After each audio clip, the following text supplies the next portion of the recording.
Hey, welcome, clobberers. Uh, well, we didn't sync that up properly, but I think we'll get by with it. I'll allow it. Did you all hear my birds in the background? Every time I yell "we," all of my zebra finches they yell as well, but they don't. The sound they make is like little beeps. Well, I would have had to have known that you had birds, probably, because I didn't. I did not know that. So for me to know it was birds, I mean, I would have thought, well, did birds fly? No, but I did not. I couldn't hear it. I couldn't hear it. Maybe they could. Hello, everybody. Sorry, I had this time. It wasn't just normal lateness. I had got the blue screen of death 5 minutes before the friggin' show started, and I can't believe how fast the computer popped back up. If it goes out again, I'll try to use the phone or something. But welcome everyone to Clobbering Times Saturday Night Star Trek. Dun dun That's dun. right, Dun. number 74, actually, of our Saturday Night Treks, and it is so great to see you all here tonight. We had a wonderful time last week. You're all being real troopers because let's just say something right up front, all right? Star Trek The Next Generation is a widely regarded and very fondly regarded and very well regarded show for many years. Not necessarily so much with some of us old school, originalists who love the original series the most, like me, but even though I've gone back and enjoyed it before, for the most part, it's a very, very well regarded show. Most people say, "Oh, that was such a great show. Oh, that was such a great show." They're not talking about individual episodes. As a whole, many people really love and regard it well, which is perfectly fine. Going through it like this again, though, dredging it Sorry. back up like this one week, at a time, one episode at a time, has kind of cast a new light on it for me a little bit. I've liked some episodes. We try to be fair, Sorry. but what's wrong with you? No, just doing it in chronological order really Your reveals a fault. lot. Your fault. No, not my fault. I'm the one who came up with this disastrous idea. I'm saying you do it every year, so you must hate yourself and the universe. But Well, I fold a lot of laundry during some episodes. well, yeah, Sometimes I cook dinner, sometimes I make I margaritas, think I'd but be I do my burning a lot of best to laundry. avoid some of these episodes. I'd burn some laundry if I was doing that every year. Um, so anyway, so it has been an adventure, and we're getting close to the end of it. I will say a quick show note. A week from this Saturday night, there will be Saturday Night Star Trek, but we won't be reviewing any episodes. So you're all off for a week. Our wonderful first officer will not be here. She has an away mission to go on. And we've done it all. This only happened a couple of times. But we will talk some Trek, whatever it may be. That's Father's Day weekend, of course. But whatever it may be, we will talk Trek of some sort. And I'll have a couple of our good friends come in and hang out with me, and we'll do some Trek talking. But which gives you all another week off from season 7, so you should always appreciate that. Just Yeah. saying.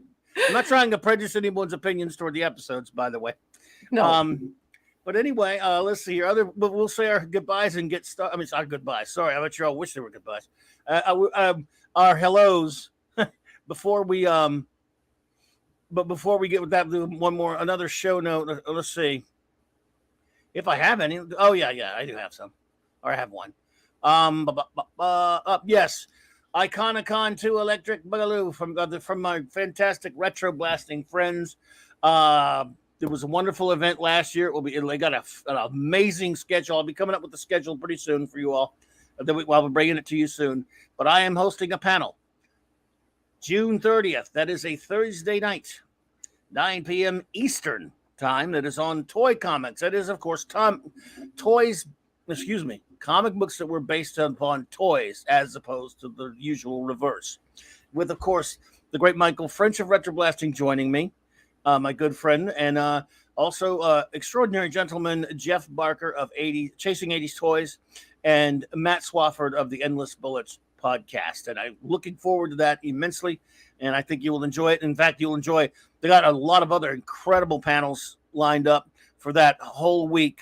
I think it's like a Wednesday through Sunday, and with tons and tons of amazing panels. If you're a fan of 80s culture, 80s geek culture, you will love it. It's got all kinds of great stuff. This is probably the only one that involves comic books, but there are a lot of others. There's all kind of movie and film stuff that got great interviews with. I mean, just amazing shows on some of your favorite stuff from the 80s and even maybe a little bit of the 90s, I think. But they are retro blasting, and they do retro blast. And they're in their 10th year. What a great channel. If you have not checked out the retro blasting channel, they're just wonderful. And I urge you to go give them a look. And please, a subscription.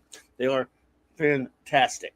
So let's start out with let's get our hellos going, and then we can get this show on the road. What do you think? Number one, do it. Oh, let's see. I'm trying to get everybody. I almost missed somebody. Make sure I got everybody or who's popped in already. I hope I haven't missed anyone so before we start, shouting everybody out. All right. I don't know what you're laughing at, but I guess I'll find out. Just all the beautiful conversation in the chat. I love our community so much. It's like some of these people, I've never seen their faces, but they're like, I see them every week. They're my friends. I look forward to hearing about their week, what they made for supper, what's going on with them, their wonderful snarky comments. I love our community. Chris Persia and Eric K always make me laugh. Well, we love them all. What you guys just make it so much? You guys make this the best night of the week for me anyway, and just have so much fun. I mean, look, I have a lot of fun on my other nights too. With anytime whoever's here, I love it. But because it's Raquel and myself, and then hanging out with all of you, talking with our favorite subjects, whether it's a good episode or a bad episode, talking Star Trek with you all is the best. And my great friend Just Joe, aka Jobber, with a $5 super chat. Thank you, Jobber. You're too kind, buddy. It's good. It's always great to see you. He says, this is for suffering through Sub Rosa and masks last week and the EPs this week. I also thought season 1 was the worst. I always thought season 1 was the worst, but season 7 has so many EPs. Yeah, I don't know. We're gonna when we finally end our whole season, we're gonna get into that a little bit. Which season was the worst? It's a shame we can't. We'll be fair. Maybe we'll try to get into which season is the best too. We'll give it equal time. So because there are some good episodes. Mm-hmm. And Mark D with the C will have a spreadsheet. We can't deny, like Mark D with the C, he totally passes himself off as a geek. He's a genuine geek, okay? But he's also a jock. He really likes sports. He's into the whole sports thing. But deep within him lies the biggest nerd, because not only has he studied computer programming and CNC machining, but he has a spreadsheet for the grades that he's giving. I'm going to start being Ogre from Revenge of the Nerds and being mean to nerds. That's it. I'm just going, nerds!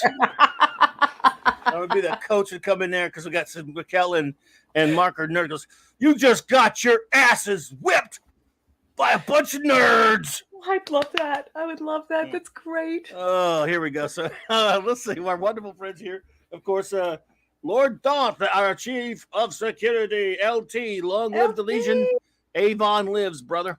Avon lives. And hello to Mrs. LT. Mrs. and the Mrs. Yay.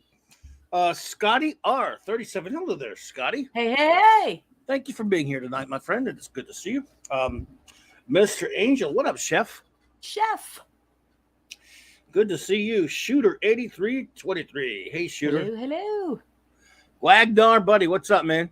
Wagnar. And thanks for you helping with I got the poll wrong at first. I had to change the poll. Look who's here. We go. Janet from Another Planet's here.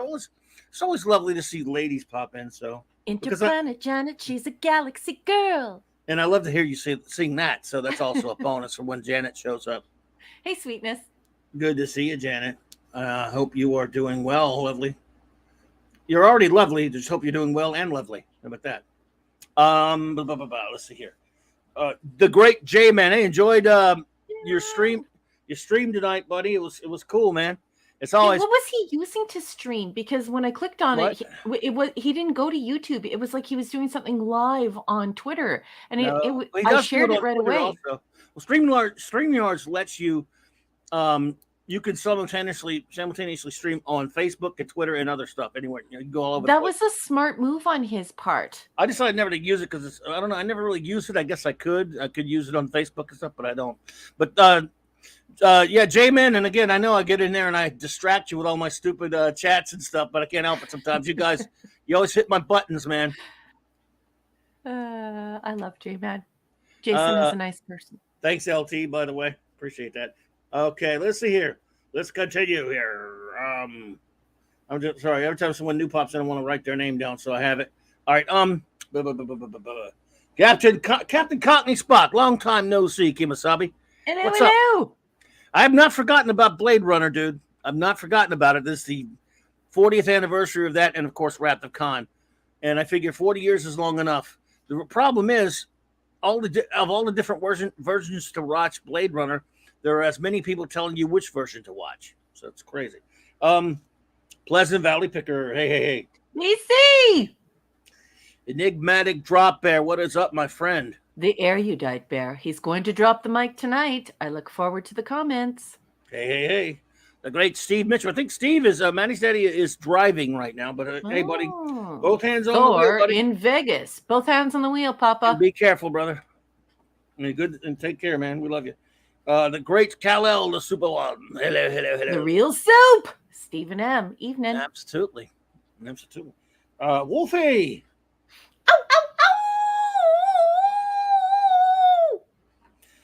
Chris Persia, the great master of the Canadian Rents. What's up, buddy? Mwah, mwah, mwah, mwah. Apollome's minion and the pepperoni. It's the truck dog. Please follow Sammy. She's on YouTube. Okay, now you're getting a little bit out of hand. I mean, pepperoni. I mean, it's like a pizza. I don't know the pepperoni. Pepperoni? Oh, come on. When you put your face pizza on your dog's stomach and you just start giving them zerberts and kisses and smelling their wonderful puppiness, that's a pepperoni. I love puppies. I want a pepperoni pizza now with them. No. Not that kind of puppy. I'm just Phantom Outsider. What's up, Fanty? Phantom Outsider.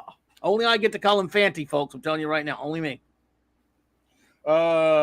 The Comic Relief Crusader. What's up, bub? How are you? Good evening. Yeah, I know, Hungry Boy. I had to do it. He's like, that's so 1986, Raquel. I know, right? Indeedishness. Wendy Webb. I'm always excited to have the lovely ladies here tonight. Wendy, I hope you were doing well. I noticed drinking margaritas.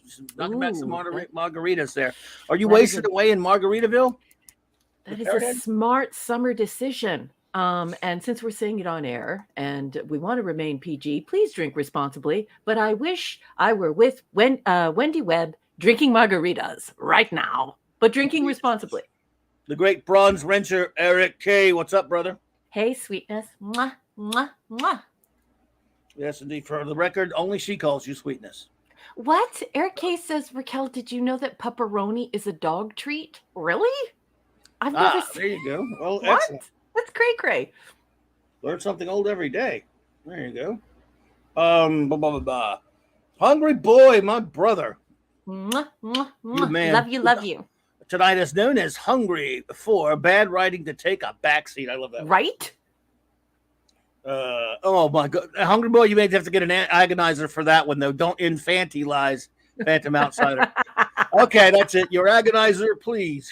Where's Scuba Pete? That was puntastic. That's a Scuba Pete one. He's gonna claim a copyright on that one. Yeah. And speaking of humorousness, the great Max Redstone. What's up, Maxer? And some weirdo named Yawarski Pool Practice. You gotta keep an eye on that one. Keep an eye on that one there. Hey, if you want to learn pool, go to Yawarski Pool Practice. Yes. It's a great place to learn pool. Indeed. And I don't mean like swimming in one either, actually billiards. So yes, just in case you're wondering. Because it's easy to swim in one. It's tougher to shoot those things. And guys, incidentally, Yawarski, you're making me want to go shoot pool. I haven't done it in so damn long. Not that I'm suck at it, of course, but I would still like to do it again someday. It's been so long. Yeah, we got to hang out, honey. We got to hang out in the four reels. Not against you two. I'll get destroyed. I'm going to go against other amateurs and they're no good. I have enough self-esteem problems. Dave G Sound. Hello. Hey, Dave. Dave was fantastic last week. I'm really looking forward to his comments. Right. And again, the aforementioned greatness of the Just Joe Jubber. What's up, bro? Snail Messiah, my good friend. Hello. Snail? Dad Man Walking popped in, ain't Dad Man? Clan. And the clan. Hope you're all doing well. JD Lewis, my friend, good to see you. Uh, our good Hello, old our good old buddy Dave. Dave. Dave Tyrell 72, another great friend of the show. Good to see you, Tyrell. I hope you are doing well, my friend. Hi, Tyrell. Let's see here, Michael Pickham. Hey, and the missus, or well, not the missus, but the significant other. Hello, Beacums. Hello, indeed. Let's see here, and sorry, we're just writing down another name. Good, good, good. And You got that? Larry. Larry, the man Yeah, who's so kind and sweet. You have to call him twice. I have another friend named a friend of mine named Larry, and I sing songs about him. His name because Larry. I have Larry songs, but they're about a different Larry. But still, he's a good dude. Interested in stuff.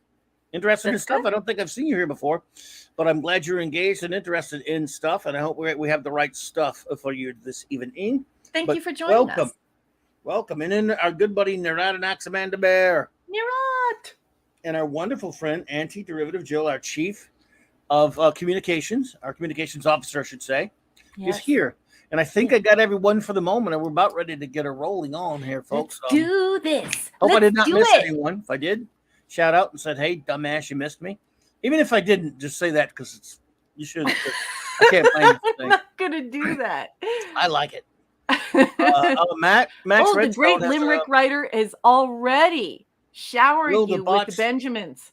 will the bots deliver accurate news? I'm sure they will. Andy Masterson's here. Look at that. Hey, the great maker, Andy Masterson. Yeah, what's up, dude? Great to have you here, man. Good to see you, buddy.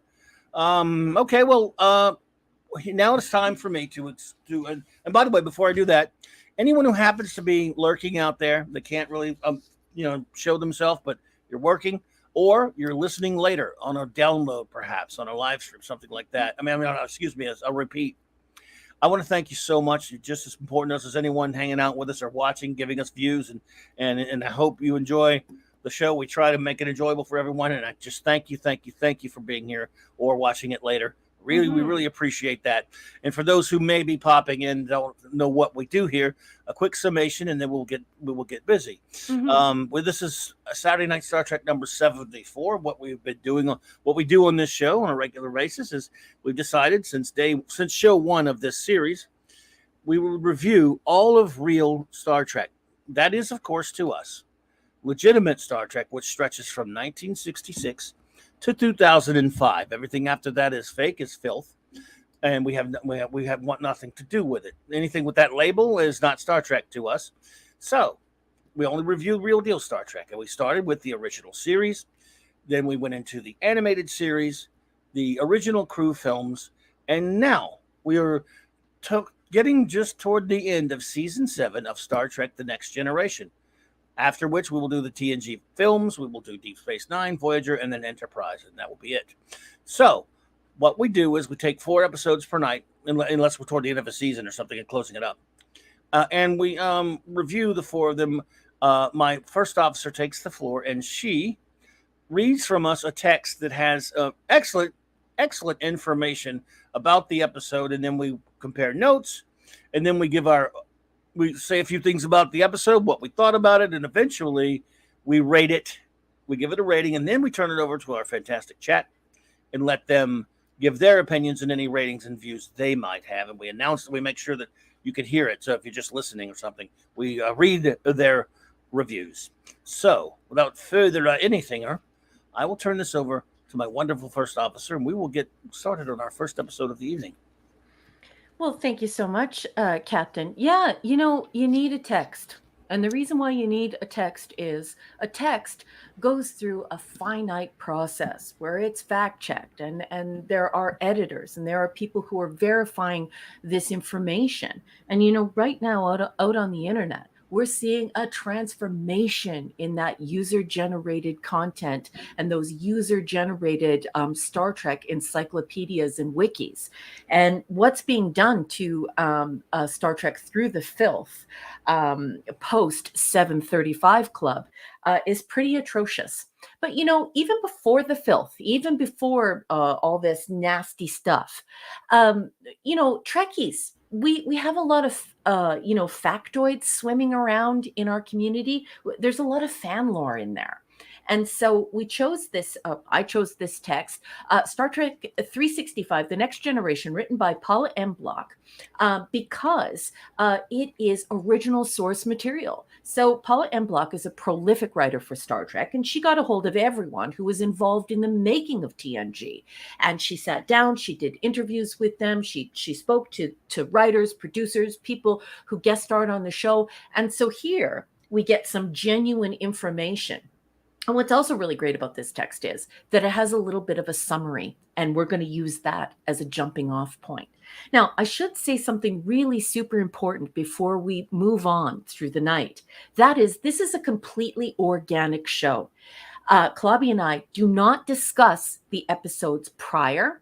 I do not pre-read the text, and we don't go out of our way to find out what each other is thinking about the episodes. And the reason why we do that is we want to be able to enjoy it with you. So keep that in mind as I read. I'll be reading extemporaneously, so it's a cold read. So there could be little boo-boos here and there. Cool your heels. It'll be all right. You'll survive it. And it will be, hopefully, great fun. Well, there you go. And then with that, are we ready for our first episode of the evening? Let's do it, boss. First episode being Eye of the Beholder. Yeah, Eye of the Beholder is season 7, episode 18. We all watched this episode for the very first time on February 28th, 1994. Believe me, it wasn't a Valentine's Day present. Please turn your hymnal, that is that block text, to page 342. Let's get started. The suicide of seemingly well-adjusted Lieutenant Dan Kwan surprises the crew, and when Troy investigates the scene of his death, she experiences an overwhelming sensation of panic and fear.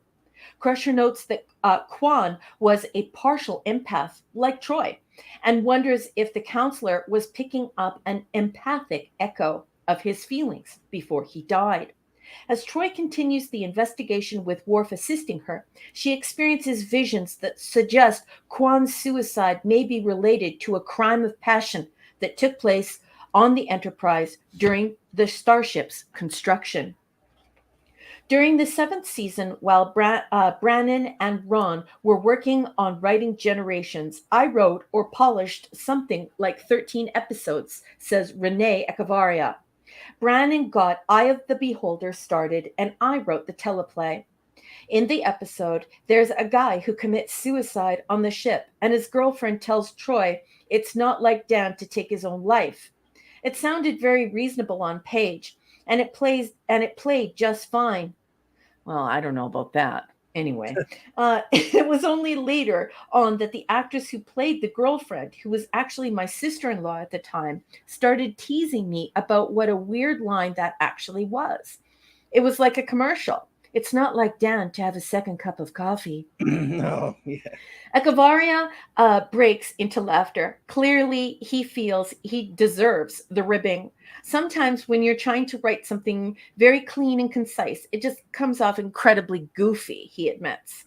And then there are some descriptions of the photographs on the page. I think I'll read them because there might be something interesting about the production therein. It says, to the right, Dan Curry inspects part of the freshly painted control room set to see how it will look when juxtaposed against the blue screen. Well, there's no need to use the word against if it says when juxtaposed. It should be when juxtaposed the blue screen, not juxtaposed against. Anyways, which will set up behind the warp coil chamber, shown closed. Opposite, the dialogue may not have been perfect, but the people behind the scenes did their best to make it look perfect. With the finale just a few weeks away, A production design, Richard James, contributed a brand new 2-level set. The nacelle or nacelle, don't correct the pronunciation, it's both ways. The nacelle or nacelle control room and plasma injectors where the suicide takes place. Scenic artist Anthony Frederickson designed the warp coils and 2-foot by 1.5-foot miniature based on Rick Sternbach's drawing in Star Trek The Next Generation Technical Manual. Visual effects supervisor David Stipes executed the composite shots. And that is all the block text, has to say about Eye of the Beholder. What did you think of the coverage, and what did you think of the episode, Captain? Interesting coverage there. I just, maybe I wouldn't be so, I don't know, put out by the episode if it just doesn't, it's just another Troy story again. I'm really tired of that, so that might actually prejudice me toward the episode, because some of the ideas in it about if maybe another empath character had started sensing what was going on, with what we find out later with the dead body and all that stuff in there. Some of those are actually some of the ideas I don't really mind too much, to be honest with you. But the episode is just not particularly well done. It's not well paced. Nope. She is just boring. She can't carry an episode. No. I understand that the episode is about her empathic abilities. I get that. Whether you like the story or not, that's what it's based on. So I thought some of the ideas in itself was interesting about that. Although it's still not murder. This is still not Murder, She Wrote, folks. And I don't think we need a friggin' murder mystery in a Star Trek episode like that. I agree. I understand, they've done it on all the Treks where somebody's committed something, a really horrible act and shit like that, I guess. But it just feels, even though the idea was interesting, it just feels out of place for Star Trek. And I just don't think, even better execution, I don't think would have made it that much better. But the fact we got to walk around with Troy for a whole episode, just not feeling it. I mean, we've been through so many bad ones lately. This one just doesn't really faze me that much. I just don't really like it. Yeah, it's kind of Telltale Heart goes like Edgar Allan Poe's the Telltale Heart Yes. goes on the Love Boat. It's just it does not feel like Star Trek. That gothic horror element mixed with the Love Boat makes it feel like a Saturday special with the Hardy Boys and Nancy Drew or something for kids. It doesn't work for me either, boss. Yeah, not good, and not again. Especially when you're having such a rotten season already, you're gonna. Why are you guys just phoning it in at this point? I think the answer to that is probably yes. They are phoning it in, but look, and if you know what network TV was at that time, even though this was a syndicated series, when I say Murder, She Wrote, I mean it. Most shows were cop shows. Yes, they weren't procedurals like were many years later, but they were cop dramas with the the mystery of the week that gets wrapped up at the end, and that's what this was. Yeah, so, just not good. Yep, it's true. I mean, I loved this stuff. Anti-derivative Jill says that's Raquel's second slight to Nancy Drew. Oh no! I love Nancy Drew. When I was young, I found it a bit repetitive, but that's also because I was like super nerdy and I was like a weird girl. I'm like, it's very obvious that somebody who read as much as I did when I was young was not a normal kid. I was just nerdy. And so when the Nancy Drew, you could, even from a very young age, I could spot the formula. And I didn't like the formula. It's just like when all of my friends started to get into puberty and they all started getting into the romance novels. I couldn't attach myself. I couldn't put the energy into reading something that I already understood the entire formula of. So, yeah, sorry.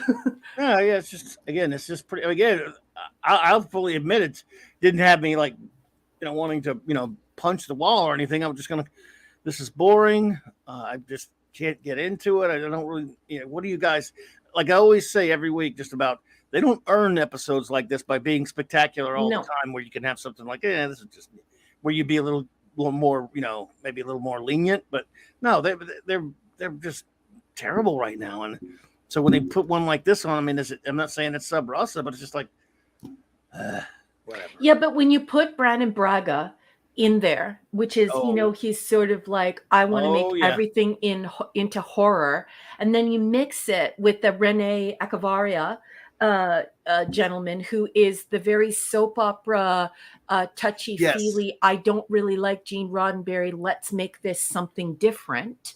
It usually equals disaster. I mean, these two chefs working together It's a terrible pretty situation. much produce the same food that always Right. gets sent back to the kitchen. Crap. It's not good. Not good at all. So notes. Here are my notes, folks. And if you're wondering, if you're new around here and you're like, what are notes? I was thinking to myself, what could I contribute to this completely organic show?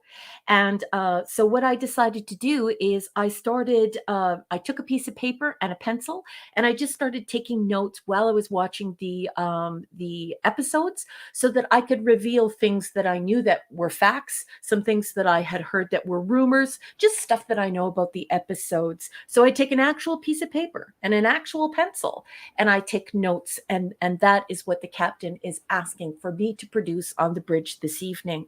So let's get to it. Steve. Yes, Raquel saying it's half baked. Yes, exactly. Yeah, it's raw in the middle. It's Boy. can I Yeah. say it like Gordon Ramsay? Just like, can I just slam it in the bin and just be like, it's raw. It's There you go. raw.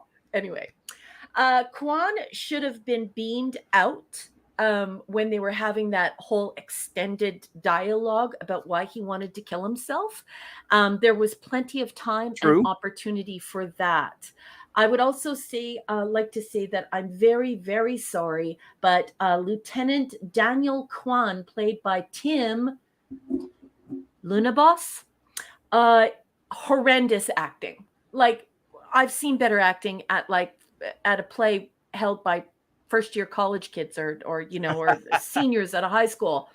Also, I don't believe Picard never knew anyone who committed suicide, either under his command or in general.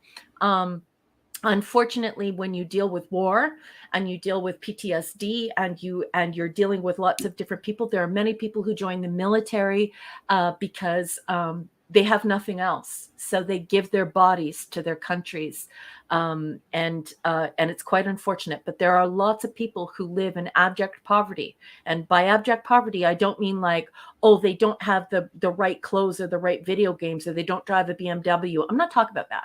I'm talking about people who maybe live in motels, maybe aren't, living somewhere all the time, and they might be living out of their car.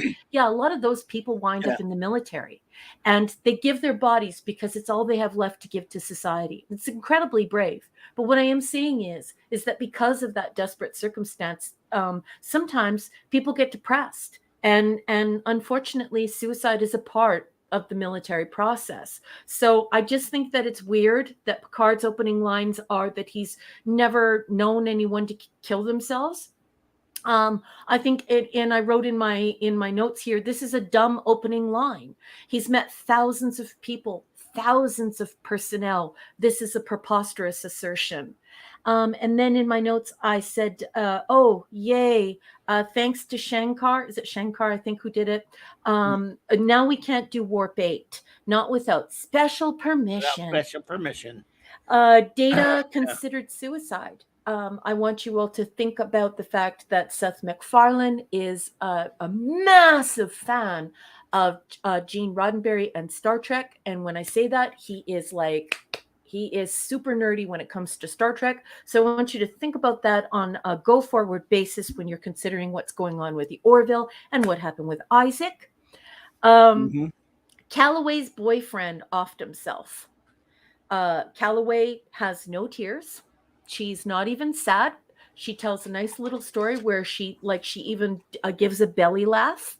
She does not take a day off of work. She doesn't take the week off of work. She's good to go, to the point where she's even, flirting with Worf. So what's going on with that? Cliff Boyle, why did you let Brandon Braga and Renee Echevarria do that? Anyways, let's keep going. The Decker unit strikes again. He is in 10 forward. giving away the Spurpies. And then more Worf and Troy together sexually. This is weird. This is ew. This is cringe. This is gross. No one wants to watch this. And I can hear the Dallas music playing now. Bobby Ewing in the shower. This psychic residue hallucination is ripped right from the pages of Dallas. It was all just a dream. Just a dream. Anyway, the suck is it's pretty powerful here. We may have a suckorama. Yeah, I'd say so. So, what is your rating of Eye of the Beholder? Well, I don't want to grab some torches and go after the daemon. I'm not super angry about it or anything, but it's a C. Yeah, I got you. I can see it's that. It's not good. I mean, it's not good. It's not Star Trek. It's like, there's a heart buried in the floor. I mean, come on. I'm going to go with a C- just to be nice. Not keep it above a D, although anyone gives it a D, I'll certainly understand. Or if you give it an A, that's up to you. So now, folks, we will throw this over to our fantastic chat. And you all, if you will go on point to the star there, Raquel, I will get us some entertainment, some Max Redstone entertainment, while you all send us your ratings and any reviews or words you may have about Eye of the Beholder, okay? Everyone is looking forward to the Max Redstone Limericks. Saturday Night Star Trek Limericks, brought to you in part by the genius that is Max Redstone. Yes, brought to you. Yes, it's the Max Redstone show, folks. Here we go. All right. Who is ready for some Max Redstone? Anybody?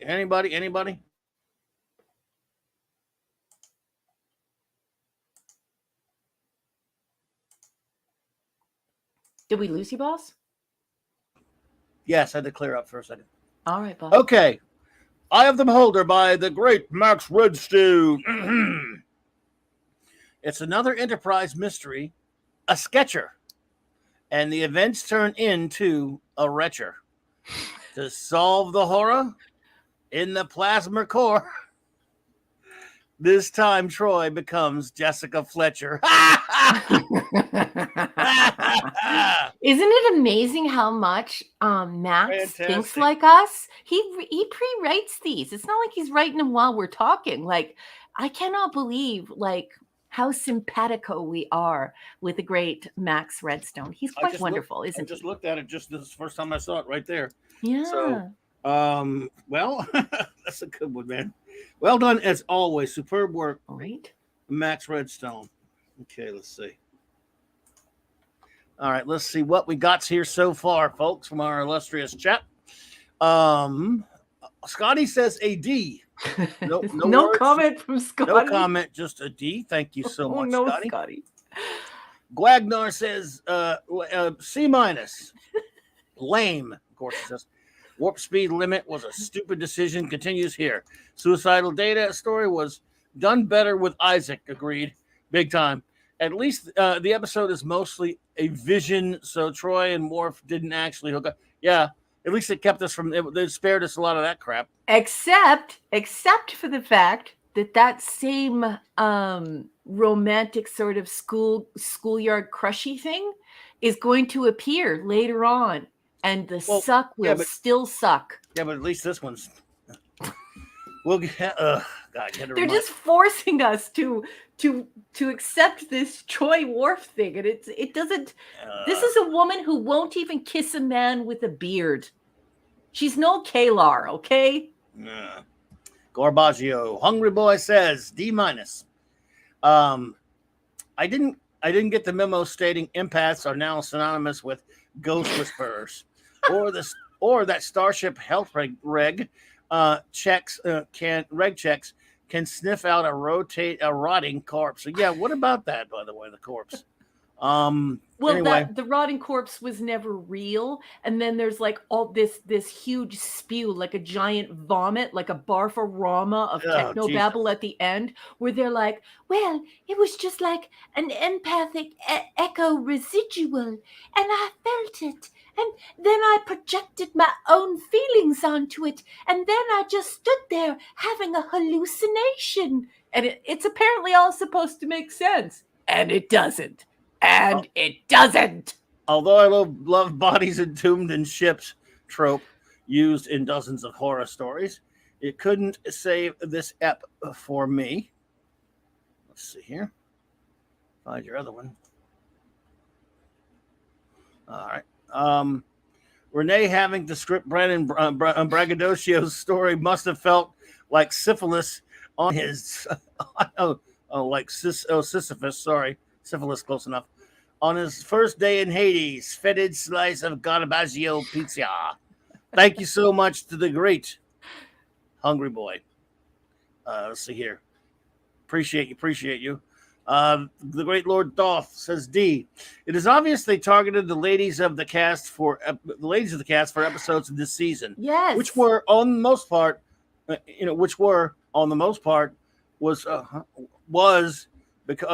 because they ignored them for several seasons. I don't know. They even before this they were giving them episodes, but I hear you. Mega Cropper gives it a C. Wolfie gives it C minus. Murder she. That's a terrible word. Too bad she didn't leap into that plasma stream and we get a fun buzz zapper noise. Boy, oh boy. Yes. Don't make me ugly laugh on air, Wolfie. I didn't even think of that, but that's exactly what it's like. One of those mosquito zappers on the patio. I would not have guessed Private Drake from Aliens was running around murdering folks on the unfinished Enterprise at Utopia Planetia. Yeah, that is odd, isn't it? Love you, Wolfie. So funny. Yes. The fact we get to see the inside of the nacelles is pretty awesome. True. That's about it. That said, do we need to have folks permanently posted to the inside of the nacelle, pulling levers? I don't know. Yeah, and he knows all the shippy stuff. You know, JT Kirk and Wolfie, they know all the shippy engineering stuff. And I have to agree, it sort of seems sort of Rube Goldberg. Right? Are you waiting for a marble to come down so you can pull the lever? Anyway, considering the thin nature of the pylons and rear drive section of the Galaxy class, are they beaming over to the nacelle control or crawling through an incredibly small Jeffries tube? I've often wondered that about a lot of starships, how they get to those parts of the ship, and I'm sure beaming would have been one way in that century at least. Dave G. Sound says an episode seemingly written with no passion for content. A deadline due, perhaps a weak story with obligatory social statements adding to the expanding list of mundane Star Trek filler. C. Well said, sir. Well said. Who is this Dave G. Sound guy? The more I get to know this guy, the more I really, really like him. Thank you so much for giving these really well-wrought comments and just adding to this conversation and making it intelligent and engaging. It's not easy to do in this format. You know, you get 140 characters or something in our chat. So Dave G. Sound, I appreciate you so much. Thank you. Keep those excellent comments coming. Dadman says D+. It just exists. Another in a line of episodes to make you wonder if the show lasted one season too long. Maybe even two, buddy. But yes, I'm with you. I understand what you're saying, buddy. Thank you so much, Dad, man, buddy. Let's see here. Pleasant Valley says D, maybe me D minus or something. D minus we'll go with. The guard's line is disrespectful to anyone that's served. Just another annoying Troy episode. Troy and Worf, no. Blech. Yeah. Yep. Right there with your brother Michael Beacom says D. They're out of creative gas, except they don't seem to know it yet. Yet again, another show that mistakes science fiction with wacky weird. Yeah, it's really I'm thinking I should demote my rating. Bossman, Yes. pop culture curator just walked through the door, and so did crap. Zathras is here. Everybody say Pop hello. culture curator. Good to see you. And Zathras, what's up, buddy? Always great to see you both. Let's see here.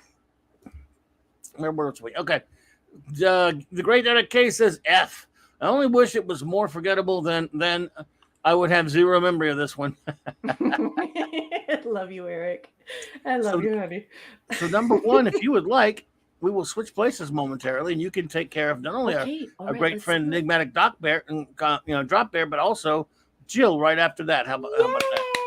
Okay, I got it. I'm over on the starred panel. I'll take the con back for a second, and you can go do that. Thanks, boss. Okay. Enigmatic Drop Bear, the erudite bear, gonna drop the mic. Scuba Pete.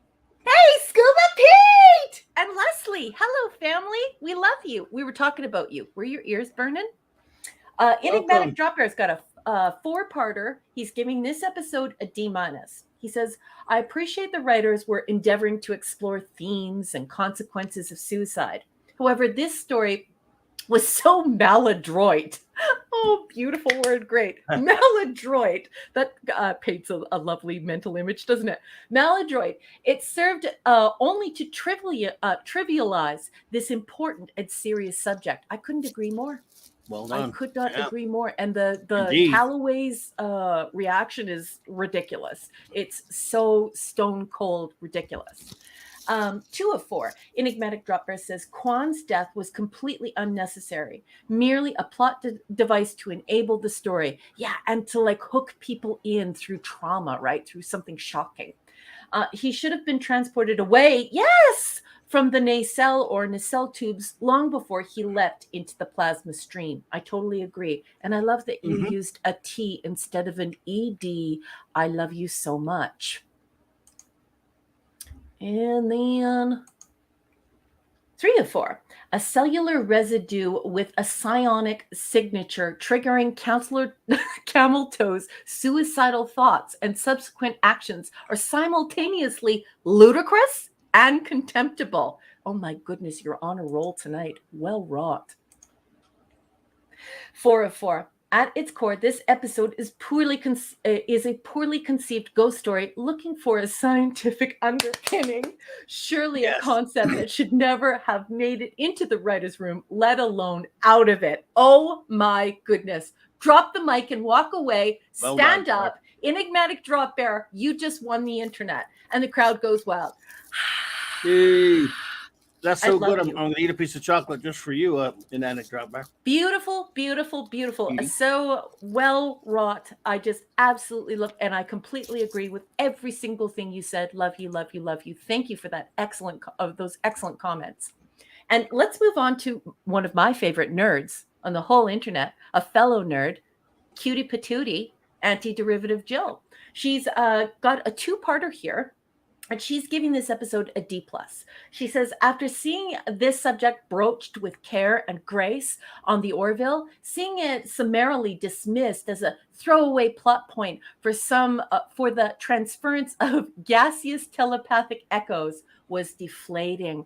Oh, Jill just pulled a mom. So she has no hate for the episode. She's disappointed in it. I think that's actually more powerful than hate when you're disappointed. And I understand that. Right?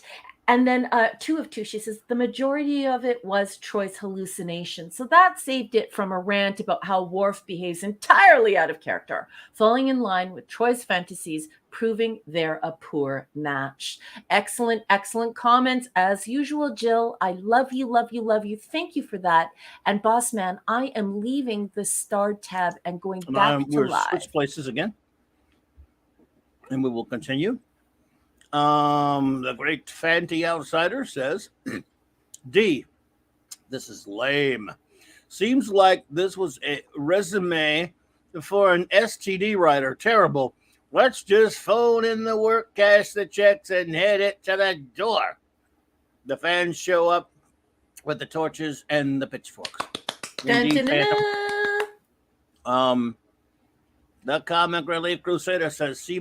Who's going to hand out the ticket for warp speeding? Right. Yeah, I hate that. That's so. Imagine That all the warp speed limit crap species. sucks. Yeah, and imagine all the species that would have to sign up for that, and they'd be like, no, no. That's so stupid. The space police should hand a ticket for the camel toe book eater relationship. Wow. Well done, sir. Yet at an Amanda Bear says, I give it a P minus. The P is for poo. You know, Troy looked a lot better when Wesley was around. Well, yeah, I think I see what you mean. I Yeah. wonder if this was a script they wrote a while back and rejected, but then got lazy and decided to use it again. Well, lazy fits in with anything they did with this episode, I'll tell you that. Yeah. So, yeah. JD Lewis says, D. Yet another episode of TNG's Monty Python's Contractual Obligation album, which I have, by the way, somewhere. I think I still have the audio cassette of that tape of that. I love it. Season, he says. I prefer the great shows of earlier seasons over the bloated and padded package of later seasons. Won't we all, my friend? Love you, JD. Thank you. Our wonderful friend Wendy Webb says, D. Are the writers trying to hint that Dainty Troy likes it rough? They must be. Yikes. Just the thought has forced me to mix another drink. I love you, Wendy Webb. That's such a great comment. Larry says, D, but can't remember this episode, which is, might get an F if you did. Captain Cockney Spock says, I had to start this. Sorry, boss. I use the terms empath and sociopath synonymously. That's an inside joke, but it's such a terrific joke. I had to start. I hope you don't mind.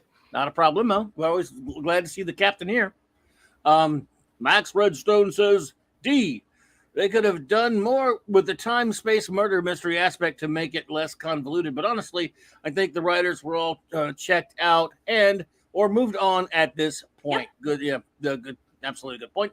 Whereas Troy and Worf are concerned, I do not think even by the 24th century ballistic armor or energy shields of such strength exist that would protect our dainty counselor during intimacies. Yes. Yeah, exactly. Addendum from Max. That's it. Game over, man. Game over. Yes, he's quoting Aliens. Yes, indeed, sir. Kal-El says, C minus. This episode has a somewhat interesting premise while simultaneously trying to deal with the subject of self-deletion, but neither is implemented very well. Yep. There was plenty of time to beam away the officer intending to delete himself, and the episode offered no explanation as to why that might not have been possible. That's the biggest thing. If you're going to do that, you better find a good reason. Like our transporters want work down there or whatever. I don't know.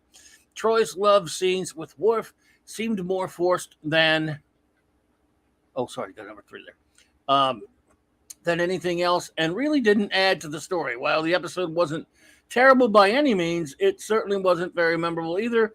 And it's not one of the rewatch list, not one on the rewatch list for me. I hear you there. Yeah, it's just ridiculous. I mean, as this is a woman who won't kiss a man with a mustache or a beard. She loves chocolate. She loves everything gentle and kind and serene.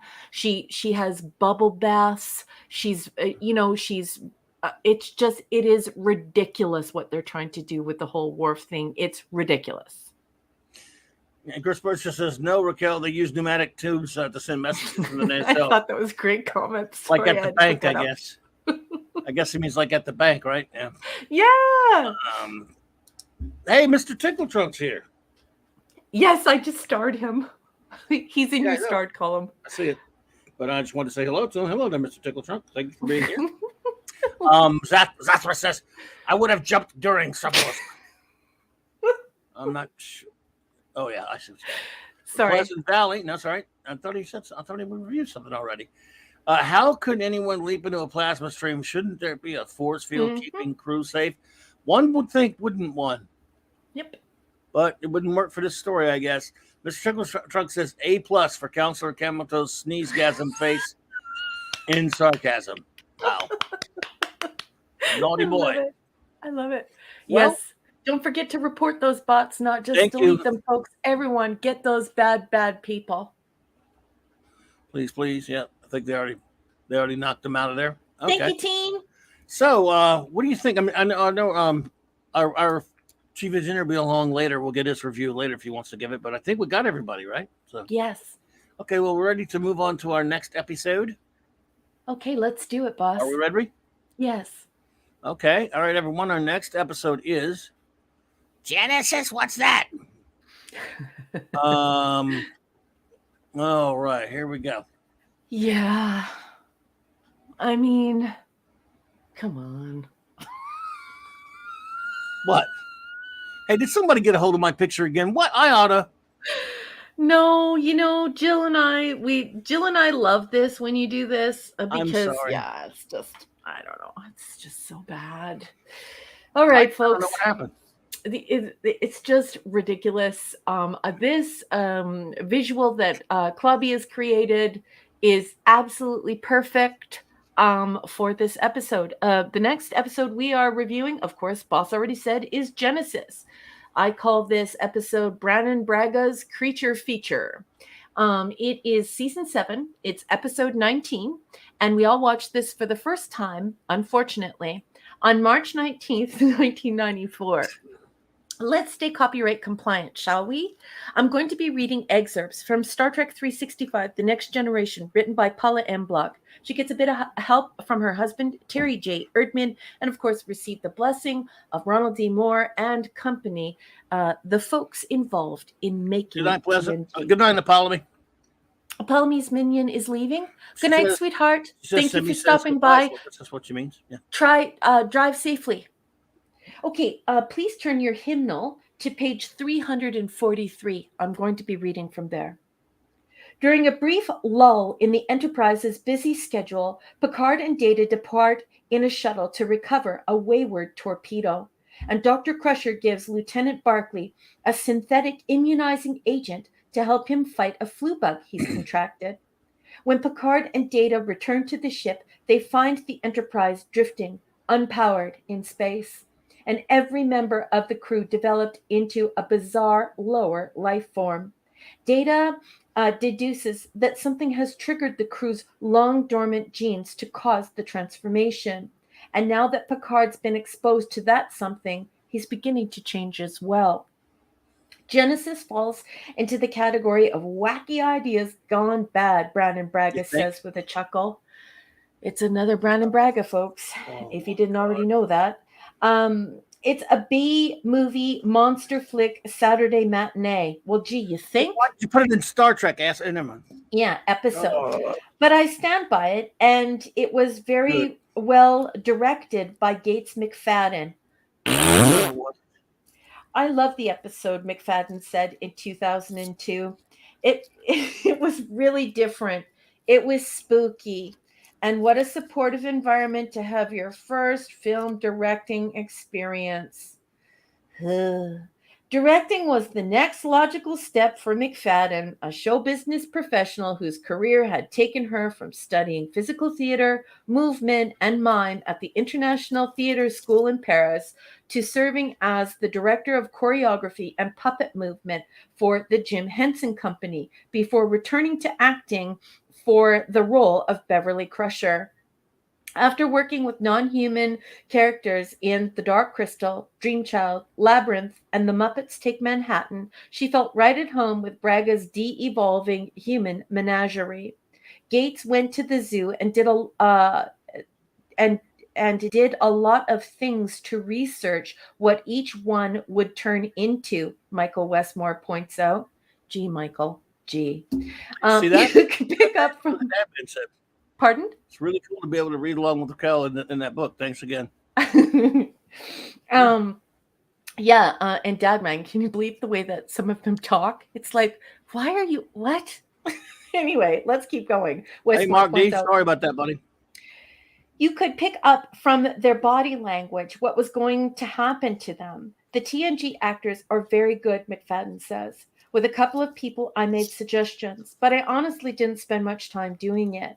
I would just give certain ideas. They know how to run with an idea, so you don't want to stand in their way. My greatest experience was being able to direct that episode. and it says opposite. So it is speaking about the pictures in the book. It says McFadden checks out an upcoming scene from an appropriate vantage point. One of the drawbacks of being an actor director is that you might have to helm a scene before you've completed your own hair and makeup. And of course, she is on a ladder, and she's actually on a ladder that is so tall in Canada she would have to be harnessed, and she's not. Captain, turning the page here, there is another tile. Let me check. There are actually 2 more tiles. Shall I read them, boss? You think it's worth it for this episode? If you do, I'll let you make the call, man. Do you folks want to learn about? Looks like Brandon Braga talking about how he came up with the science or the quasi-science, the pseudoscience of the DNA. Do you guys want to read about that? But on page 345, it's talking about the different cats that Data had. Which one does everyone want to meet? Neither does much for me, but I'll let you make the call, or either skip both if you want to. I don't really care much. Let's go with 344. Let's talk about the science. And Gwagnar goes, "What science?" That's how I imagine him talking, because his name is Gwagnar. I tried everyone. Okay, I'm going to read from 344. Well, look at his cute little avatar, and then look at his name. You just imagine him being like a big creature. Anyway, the term introns refers to the sequences of DNA found in human genes that currently have no known purpose. This is true. Undoubtedly, scientists one day will discover the reason these sequences exist, possibly contradicting Data's explanation that introns are evolutionary holdovers. But lack of concrete evidence didn't deter Brandon Braga from writing about them. The concept that we have dormant genetic material from other species inside us that could manifest itself because of some virus is kind of out there. Sorry, Braga admits.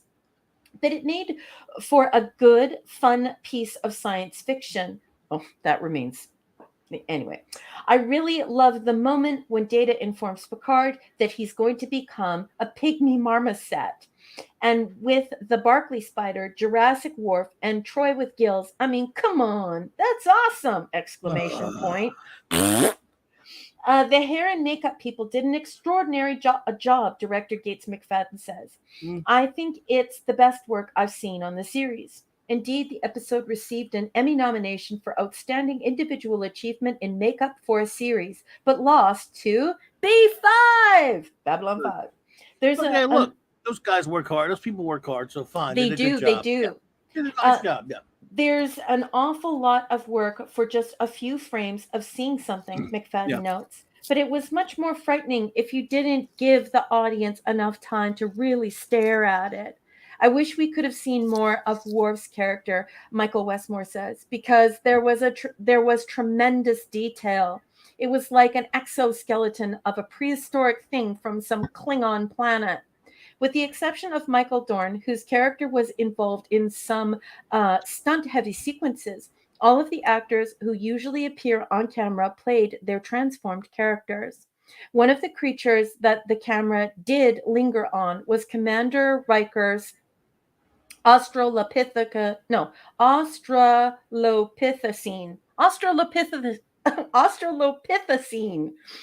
Jonathan Frakes didn't find portraying an ape-like creature all that taxing. It wasn't much of a stretch, he says with a characteristic grin. Perhaps the oddest transformation involved Troy's metamorphosis into an amphibian.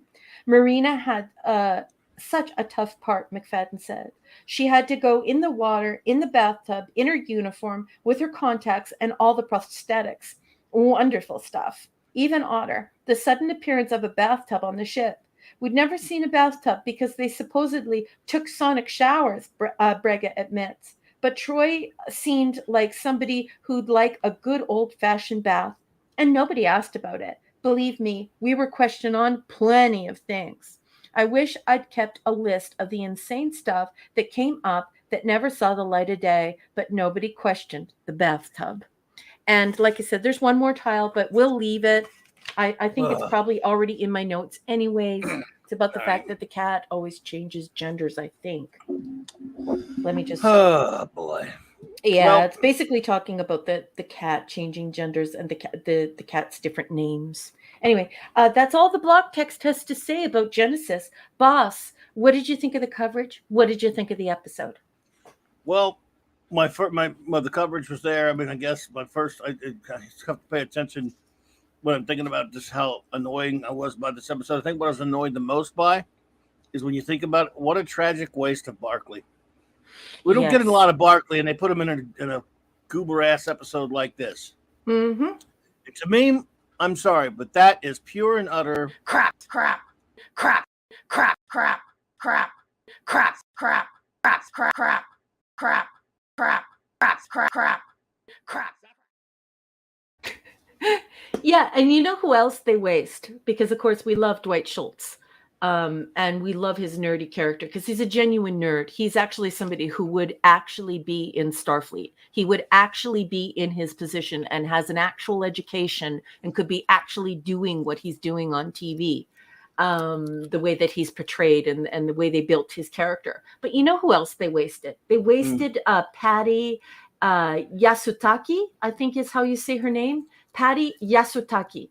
I'm sorry if I said that wrong. Of course, it's Agawa. She put in an outstanding performance in this episode and was so subtle, boss. It freaked me out. Both Dwight Schultz and Patty Yasutaki both pulled in such subtle performances that they were wasted, and their subtlety was lost to this sort of gaudy monster movie.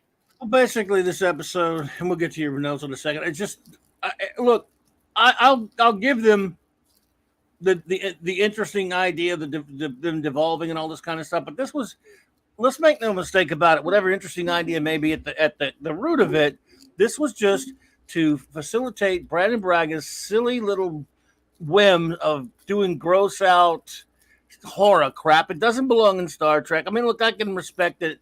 I can respect it if it's in something else, maybe another type of story. I don't need to see it in Star Trek. It's just them. It's them playing around because they know they've got to get through one more season. Then they don't have to go to work and do this job anymore. They don't give a crap. They're just playing. They're playing at this point. And it's like, yeah, they're playing monster. Look, I can watch. I'm not a big horror fan anyway, but even if I was, this episode would not do anything for me. No. I don't like the whole motivation of him just wanting to do something shocking, and it's just boring. And it's just like, not like I'm offended by it or anything. Like, it's like, this just is not what I sign up for with Star Trek. And they seem to be saying that every episode now. Yep. Going, that's not what I want to see out of Star Trek, folks. Sorry. I don't mind I guess I wouldn't mind an episode like this if the show's not of fair or higher quality, but I don't like it. I mean, there are way worse ones than this, but this is not what I'm here for. Yep. So, Yeah, just me. It's really tired because, of course, when you're talking about gothic horror, you're talking about, smelling the fog, seeing the mold and on the bricks as you walk down the street, and the greasy puddles beneath you, and hearing the clip clop of horses, and being worried that Victor Frankenstein's Damon is behind you, and it all this atmospheric macabre curtain falls on you when you're reading gothic horror. And so there's no violence because just the suggestion is enough, and because you don't see it, it intensifies it. But this was no Bram Stoker's Dracula. This was no Mary Shelley's Frankenstein. This was Schlock. like, yeah, it was just it, and I hate that they allow Brandon Braga to return to this stuff every time he's out of a story. He goes to late night drive-in horror movies, a low budget late night horror movies that you'd see at the drive-in, and it's annoying because good gothic horror, of course, isn't violent. It just happens. The suggestion is enough, and then you back away from it, right? So, yeah, I agree. Nope. It's just. And that's why I also don't like him working on the Orville, but whatever. No, I don't either. As we saw recently. Notes? Yes, my notes are Dwight Schultz, Reginald Barkley, the real nerd, my broccoli, my broccoli. And then I put Spot's gender changes. Of course, I just wanted to briefly touch upon this. Of course, everyone, you're not crazy. You're not being gaslit. Yes, Spot is a dude. And they just for the episode, they changed Spot's gender to a girl, and suddenly she's having kittens.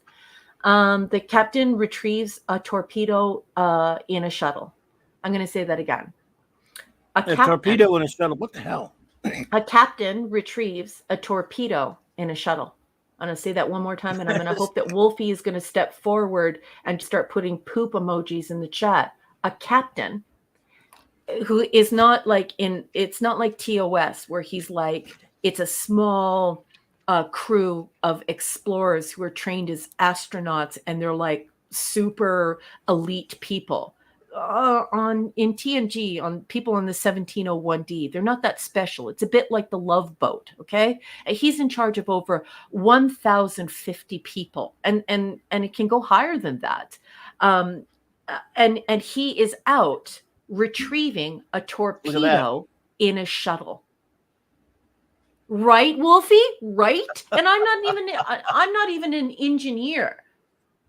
Anyways, I have a master's in technology and comms, but I don't know anything about engineering. But I can definitely tell you, retrieving a torpedo in a shuttle. Come on. Working for 6 hours straight is tasking for Worf, and Riker relieves him of duty. But an all-nighter for Reginald Barkley, Riker says nothing. Crickets. So Reg works 2 days. Riker says nothing, but walks over to Worf and says, "You've been working 6 straight hours on that. Don't you think you need a rest?" It's so goofy. Worf and Troy are dating again. Barf. Jesus. Barf, barf, barf. And this is showing more that sloppy writing, because remember, this past episode, that all that stuff was supposed to be a hallucination, right? That's right. But oh well. Yeah. They forgot. Yeah, you can see the football padding in Will's costume. So that's just ridiculous. I can definitely see why Babylon 5 won instead. There was some good work done here, but cover up the football padding, please. Introns. Okay, so it was Intron roulette. Everybody de-evolves randomly. Fun for the actors, but compromises the believability of the story. So this sort of roulette kind of thing is ridiculous. And then I go on in my notes by saying you can't reset somebody's DNA. How did Fish Troy get to the sick bay? Data and the captain leave her in the hot tub in her quarters. So they leave her in the bathtub, sucking on air and breathing through her gills. But she somehow gets to sick bay. Anyways, I thought that was weird. How can anyone believe 1,011 people are genetically resequenced after complete anatomical transformation? It's so stupid. This is gutless horror. Yeah, because real horror people, they would you wouldn't be able to just automatically like that. All be back to normal. It's Star Trek magic crap.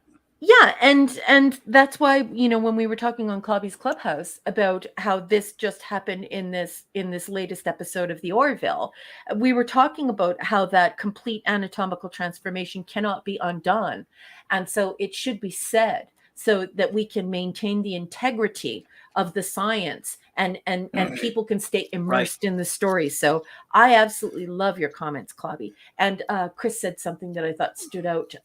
Raquel, it does sound like something Patrick Stewart, Poopy Stew, would have asked for. Surprised he didn't take the captain's yacht out for a spin to retrieve the torpedo. Yeah, and didn't do some more F and F. Remember, he's a big fan of F and F, right? Also, and then Courtney Spock said as well, verisimilitude compromise. Absolutely. Right. Very good point. Thank you, Cap. Right. And remember, science fiction is supposed to help us as a genre. It's supposed to help us grapple with our anxieties about futurism. It's supposed to help us dream about the possibilities of what's happening in the future. It helps us deal with our anxieties about technology, how it will change us as a society, how we'll deal with that. And it also helps us to come to grips with what will happen if we encounter extraterrestrial life and how that will impact our society. That's what science fiction does. So, yes, verisimilitude is important in science fiction. Remember, when you breach the membrane of that verisimilitude and you leave facts, you leave possibilities, you leave tangible possibilities, that's when you enter the realm of science fantasy. So, love those comments, Captain Cockney Spock. I'll return to my notes. So how can anyone believe 1,011 people who are all different species are genetically resequenced after complete anatomical transformation? There's no going back. Anyways, so, and then at the end, I put, so everyone is all cured.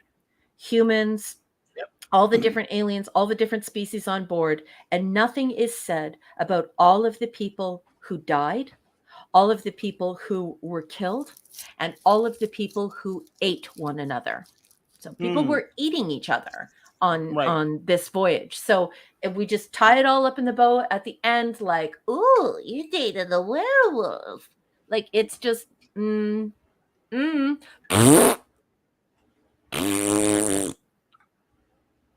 Yep. Yep. And those are my notes. Well, I tell you what, I'll ask everyone now, all of our good friends, to. But before you do that, I forgot to ask you your rating. D-. Mine is a D- as well. So there we go. We can make it quick. Everyone, any reviews? Ratings and words you may have about Jen Assis, aka Braga syndrome. Please begin. I'll put number 1. You are now on star duty, and I will get us some Max Redstone entertainment. How about that? Everyone is looking forward to the Max Redstone limericks. Luscious limericks. All right. 1 second, everyone. Let me grab this. I had to. I was so sickened by this episode, I had to eat a piece of chocolate.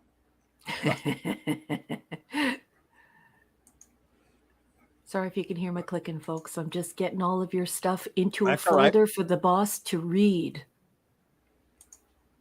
Okie dokie. Here we go. Ooh, huge jump in the chat. J25, welcome. And Captain James T. Skywalker, welcome. Hey, evening, guys. Sorry, everyone. I'm about to read that. I had to write some stuff down. I'm having a bit of a tech issue. All right. There we go. Okay, James. I'm sorry, not James. Genesis. Let's see here. Genesis, what's that? All right. Now, sorry. I got caught. I didn't. I don't know. I just wanted a piece of chocolate. I needed one. Genesis. J25 says Redstone set to maximum. Can we call him Maximum Redstone from now on? J25, that is the best nickname for our Max. Maximum. Well, I would run it by clear it with Max first, but yeah.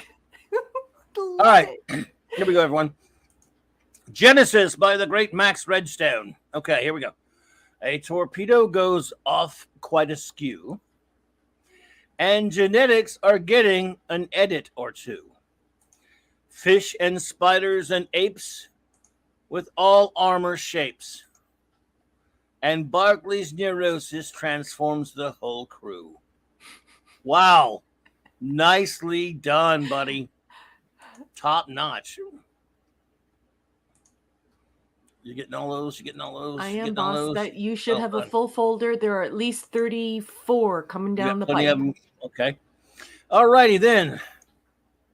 Wagner says about this lovely episode, F minus puke. I thought Masks was bad, but this was somehow worse. Interesting how a similar premise was done better on the Orville. Yes. Braga continues his Cronenberg fetish. Lizard spot, really? Yeah. And you know what? That was Braga, but he had a lot of people reining him in apparently, and didn't have a tidy ending like this one did. Yeah, so it's amazing that Braga's. I don't know if he's improved on the Orville or they just let him be on there and they cover up all of his idiocy. I don't know. Mega Cropper says D minus. Thank you, Mega Cropper. Pleasant Ballet says D minus episode. Another D minus episode. Isn't this similar to Masks? I don't need to see the crew devolve into weird creatures every few weeks. Damn, so glad TOS never had the beloved crew do this nonsense. Yes, I mean, right. There was an episode once in a while where someone would get taken over by something or, act out of sorts here and there, but not like this. I mean, it's just, Scuba Pete says, F. McFadden did the mash. She directed the monster mash. Braga created TNG was trash. Sorry if I messed it up there, Scooby. Whoa. Oh, yes. Well done, sir. Comic relief. I believe gives it an F minus. So, all this time we should have been calling Counselor Camel Toe Counselor Toad Toe. At least for this episode. Wolfie says, D. Recover a torpedo with a shuttle. Yeah, that was I was when I watched it again. I haven't watched it in a while, and I saw it up. I'm like, huh? Anyway, and it took them days to do it. By the way, I just find another reason for them to be off the ship. Don't do something. It's so stupid. Come on. I am not sure of what anyone de-evolved into. This is how I saw these characters recently. Anyway, Decker unit. Oh, that was makeup. Zing. Let's see here. You can turn it off right after they find the Enterprise adrift. Nice 2001-ish match rate of rotation for docking going on there. Guess if we have to pick a worse broccoli episode. Yeah, and to me, there hadn't been a bad broccoli episode. So it's not really a broccoli episode either. He's just there. Yeah, and they waste him. They waste him. A bunch of jerk-offs. You're going to need a fleet of clabonis to clean the primate, frog, and spider poo off not only the carpet, but also the walls and ceiling. Yep. Yes. So true. Right there with you, buddy. Hungry Boy says F minus for FFFS. Oh, my goodness. I know what that means. Yes, yes. So, even I do. Ripping off Altered State. Yes, but Altered States, was like way better than, oh, man. I saw Altered States at the theater when it first came out, man. That was spooky. Anyway. Braggadocio, really? Stealing from Outer Limits wasn't good enough for you? Yep. Says Hungry Boy. Let's see here. I agree, Hungry Boy. I adore monster-themed apps, but dang, Braggart Boy. This, the first word you ever underlined in a thesaurus must have been shameless. Waggle. So you're saying he could read a thesaurus then? Okay. Love it. That's a little bit mean, wasn't it? Hungry Boy says, This is the final TNG app for Barclay. Yeah. If you let you count a cameo in First Contact. This mountebank, thy name is Braga, the Sultan of Swipe. Wow. Hungry Boy's on fire tonight. Braga, you win the Stanley Cup. Hockey puck. Hockey puck, yes. Here's wishing that an angry female Horta gives you an intimate kiss down there. Waggle. That's gotta hurt, buddy. Let's see here. Zathras says, F minus. I would love to have heard Dwight Schultz call to his agent. Thank God his character was brought back for better episodes on Voyager. Anyone else not think Babylon 5 is a better show? I think it's a better show than this. That's just me. Than this, anyway. Yeah. Mr. Tickle Trunk says, F it. Wasted. Wasted. Interesting concept. Would be a nice way to include some more lore from our favorite Star Trek races to weave into a story, but where we've come from, and about where we've come from and where we're going. Shooter, we'll see you in a few minutes. Don't worry. Run down to the bodega, grab yourself some snackies, and we'll see you in a few minutes. We'll hold the door open for you. We'll be here. What an opportunity to tie things back to the idea of a common ancestor introduced in The Chase from season 6. Good point. Or perhaps we see only a few characters changing with similar DNA. Yeah. Again, you could. There's so many things that if you're going to do this, you could do well. Mm-hmm. Michael Beacom says, D. Here's the proof that Brandon Braga was traumatized by The Fly, the 1958 version, he means, as a child, and is trying to work through his trauma with Gene's show.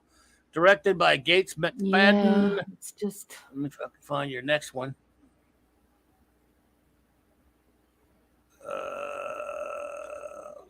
Hang on, Michael. Gates, as a director, you are a great dance choreographer. The Orville just did this show slightly better.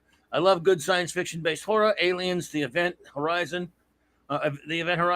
This isn't it. Yep. I think I got one more. Hang on. She is a better director than Poopy Stew, though. Well, I mean, I guess. I don't know. It all seems the same to me at this point. Yet again, we see the Federation and interstellar power seems to have no clue about biological protocols. Not the people you want to be seeking out new life and new civilizations. Indeedishness. Well said, Michael Beacom. Thank you so much. Let's see here. Excuse me. Leslie made cookies. Snickerdoodles and oatmeal raisin. Who needs milk too?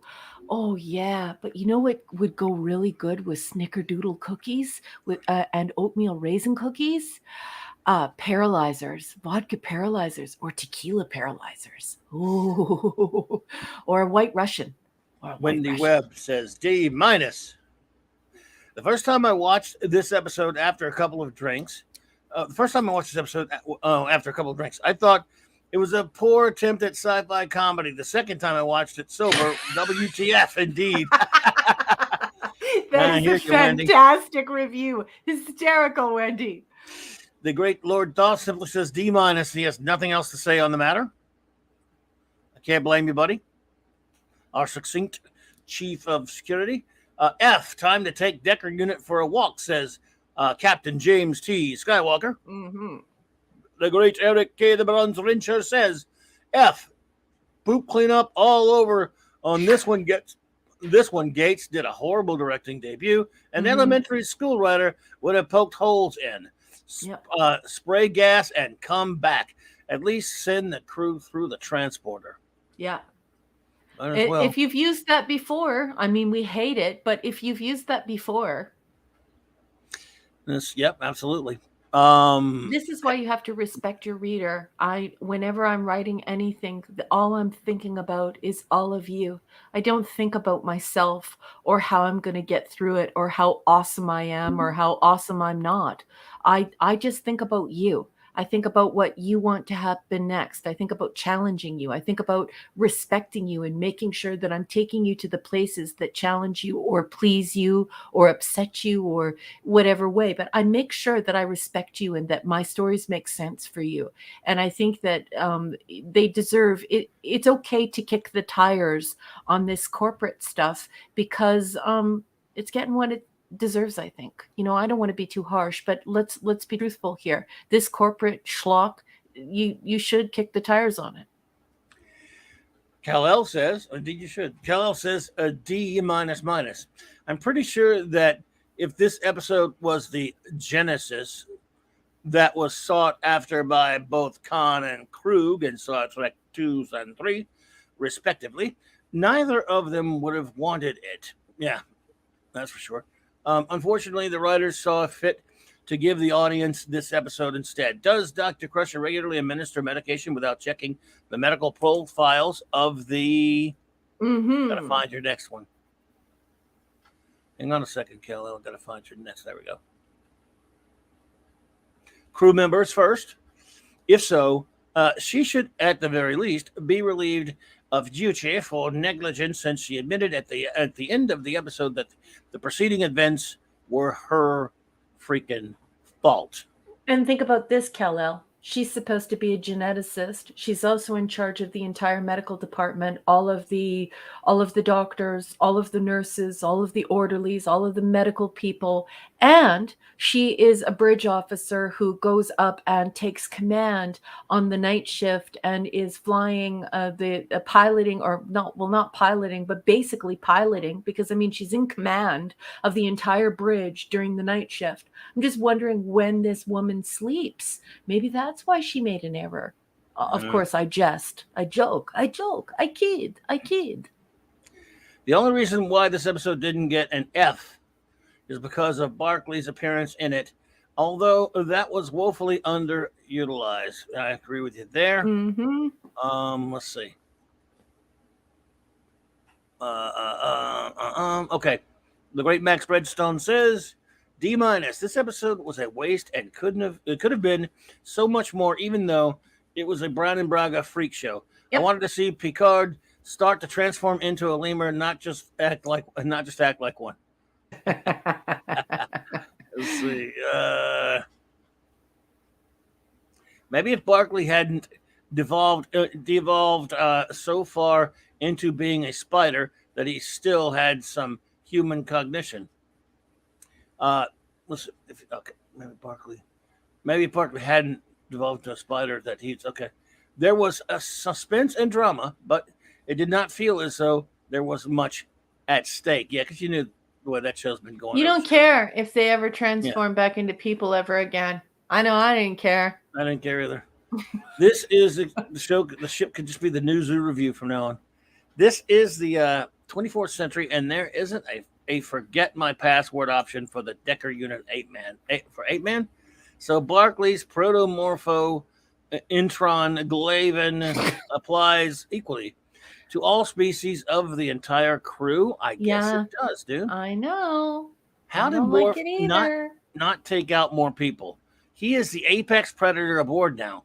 There should be a lot more casualties, or if there were any at all. They didn't even say there were any, did they? Yeah, they definitely implied that there were multiple murders and that people were eating one another. Of course, we have the crewman who's at the con, who's dead. He was killed by Worf, and then of course they have a discussion about how they were basically, it turned into a giant zoo where 1,011 people were hunting one another as though it turned into the Serengeti, boss. Fine. Screw this episode. The lemur Picard pulls a cords with the exact voltage necessary to subdue him. I may have been in a coma by that point, to be honest. Dadman says, B, this is actually one I kind of enjoyed. No real reason, but could be a result of so many bad episodes before it made this one better to me. Fair enough, Dadman. Everyone's opinion is welcome here.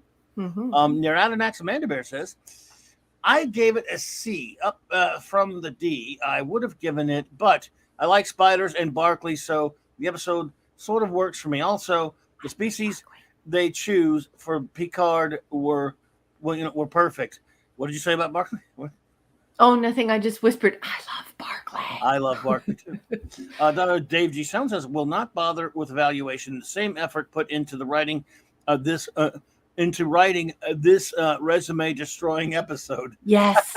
I consumed this episode twice ever, and a terrible mistake of my time. Yeah, misuse of my time, sorry. Grade incomplete, unsatisfactory. Good enough, Dave G. Good enough, buddy. Dave G. Sound, I love this person. Phantom Outsider Fanty says, D for duh. I'm sure there are many salient points to be made, but this episode caused a devolution in my logic subroutine. Ugh, this is the last appearance of Barclay, unfortunately, unless you count his cameo in First Contact movie. Barclay was forbidden from flying, but Admiral B.A. Baracus, who said, "Fool," he's talking about Mr. T, of course. Yeah.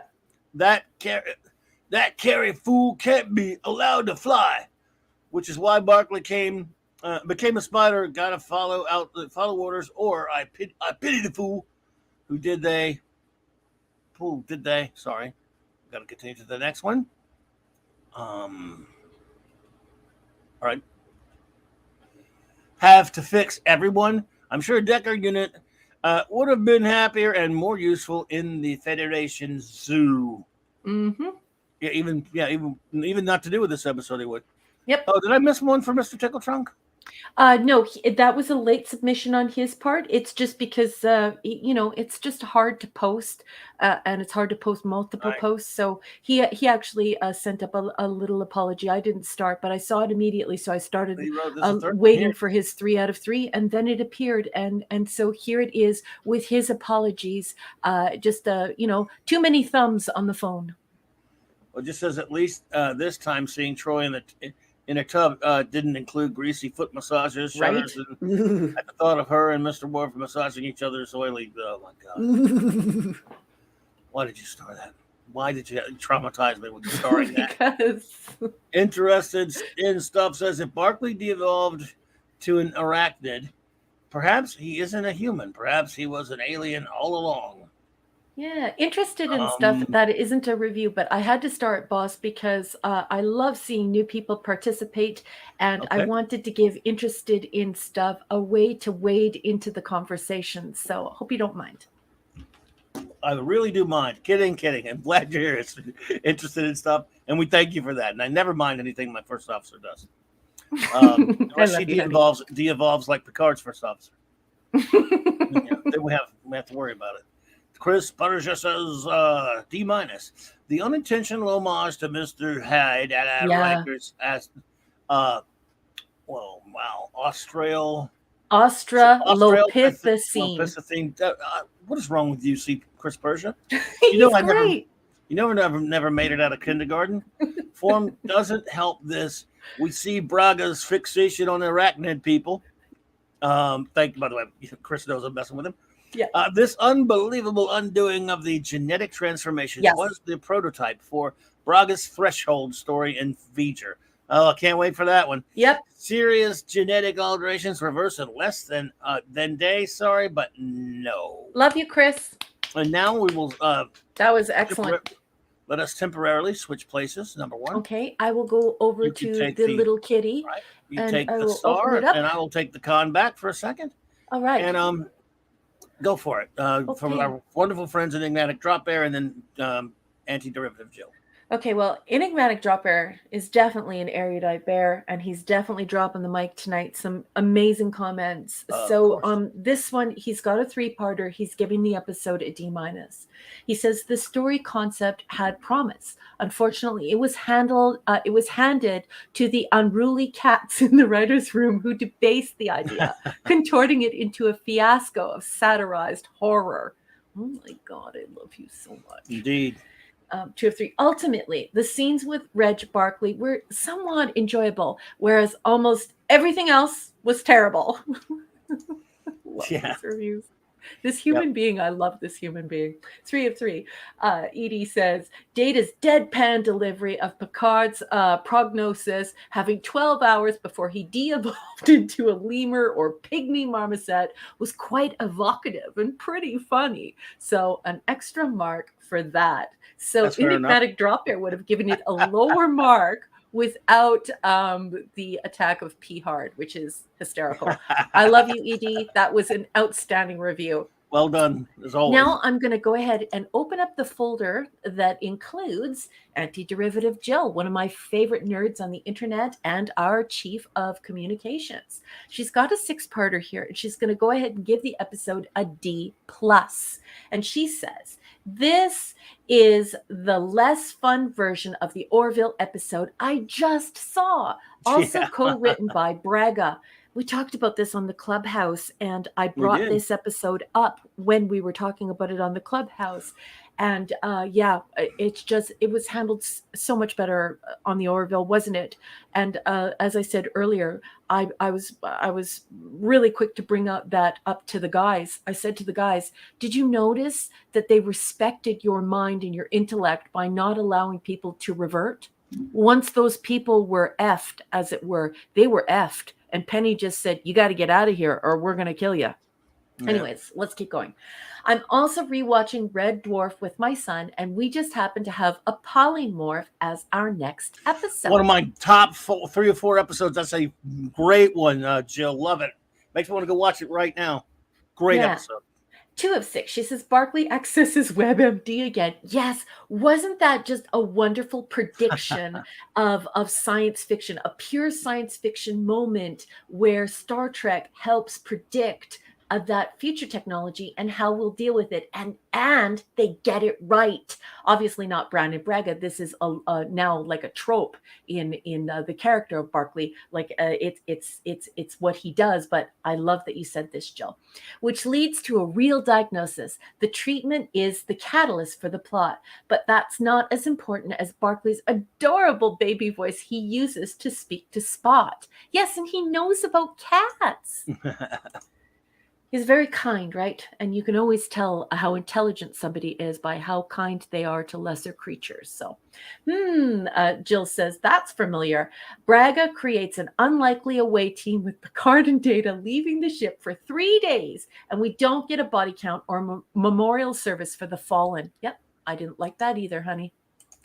And 4 of 6. The scenes where everyone's personalities change as they mutate were well done, but the length of time it took for them to get to sickbay was unbelievable. Yep, agreed. And 5 of 6. Despite everyone becoming horrifyingly disfigured, only Crusher needs the reconstructive surgery. Spot is an iguana. Barkley was a spider. So stupid. Why? Did he get bitten in the Jeffries tube? Wow, this is a really good review, one of Jill's best. How does a white blood cell become a virus? Introns don't contain codes for previous evolutionary states. A certain show may improve on this episode in 2022. Oh, boy. Yep. Well done, Jill. Love you, honey. That was excellent. And, boss, I'm going over to the live tab now. Yep, you take the con, and I will go back to the star there. Let's see here. The great Scuba Pete says, I believe they were serving ribs in 10 forward. Okay, that's not a review, but we'll take it. I had to put it up. It's funny. Hungry Boy says, wolf aside. I had to star these. These are good comments. They're funny. You have to explain yourself to me. JD Lewis says, F-. This episode hurt me in places I didn't even know I had. Bushed and headed to bed now. Pleasant dreams, friends. See you Monday, everybody. See you, JD. I hope you have a wonderful rest of your night. Thank you so much, my friend. And our final review for this episode, this scintillating episode, the great Chief Engineer, Mark D with the C, says D-. Minor good. Some of the makeup effects were well done. I thought Worf looked interesting.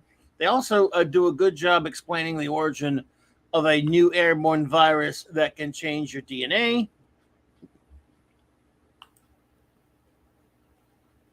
Sorry.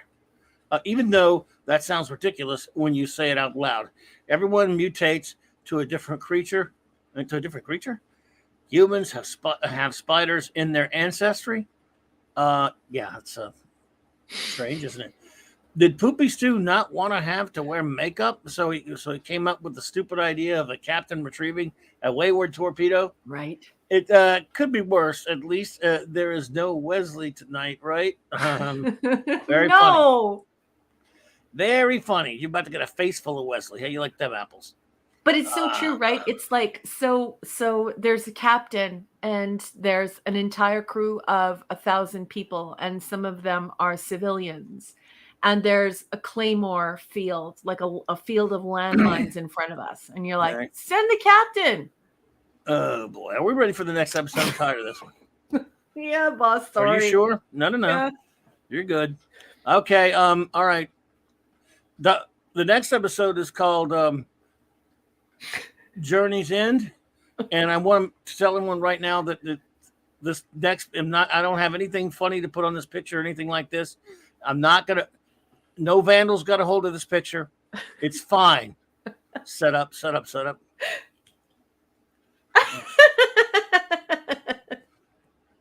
anyway, Journey's rear end. Oh, who did that? But it's not really his end because we see him in Nemesis. So Yeah, I but hate that people are like, "Oh, this is Wesley's end." No, it's yeah, not. of course. I may have got a little carried away.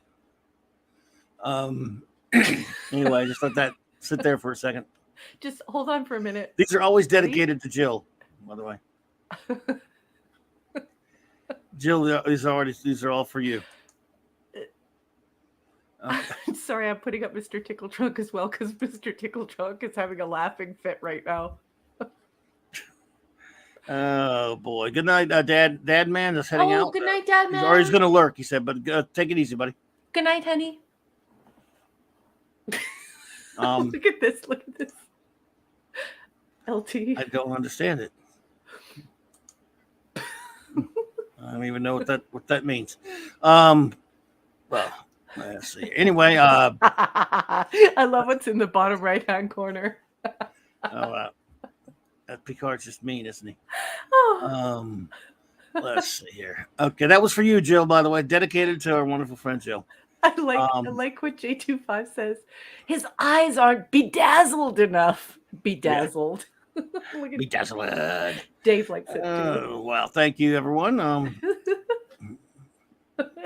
Yes, it absolutely was. I don't know what you're all talking about. This is just from, like Cal says, it's just from the original promo for the episode, the commercial promo. So, Journey's Rear End, everybody. Who's ready? Oh, yeah. Journey's Rear End. Season 7, Episode 20. It first aired on March 28th, 1994. I'm going to be reading excerpts from Star Trek 365, The Next Generation. It's a hardback written by Paula M. Block. Please turn to page 346, where I will be reading extemporaneously. Mozart, as a small child, wrote astonishing symphonies, a genius beyond the understanding, the abilities of others. Wesley is such a person, not with music, but with the equally lovely intricacies of time, energy, propulsion, and the instruments of this vessel.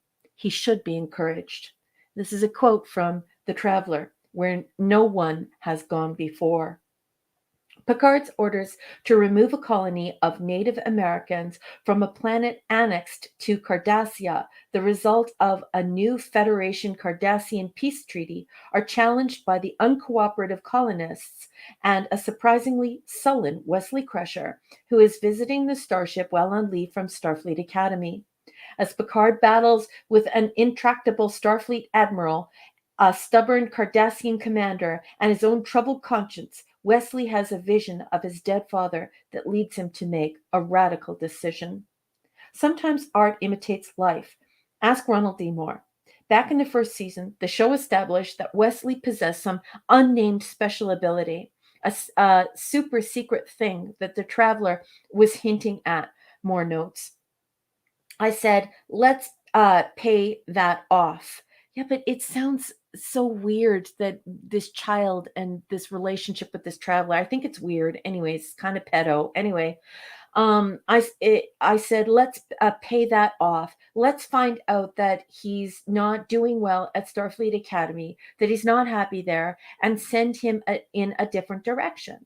Some of that came from my own experience, going to college and realizing it wasn't the path I wanted to be on, and being miserable with it, but being afraid to make a jump out of it. Whenever we touched on the Wesley storyline, even after Will Wheaton left the show, I argued that just because his father was a Starfleet officer, it didn't mean he had to be one. Starfleet Academy isn't for everybody, and being a Starfleet officer isn't a perfect fit for everyone. I wanted him to realize where he was and make a shift and say, I can do something else. I identified with the character. There were various political minefields that we navigated as we told the story in Journey's End.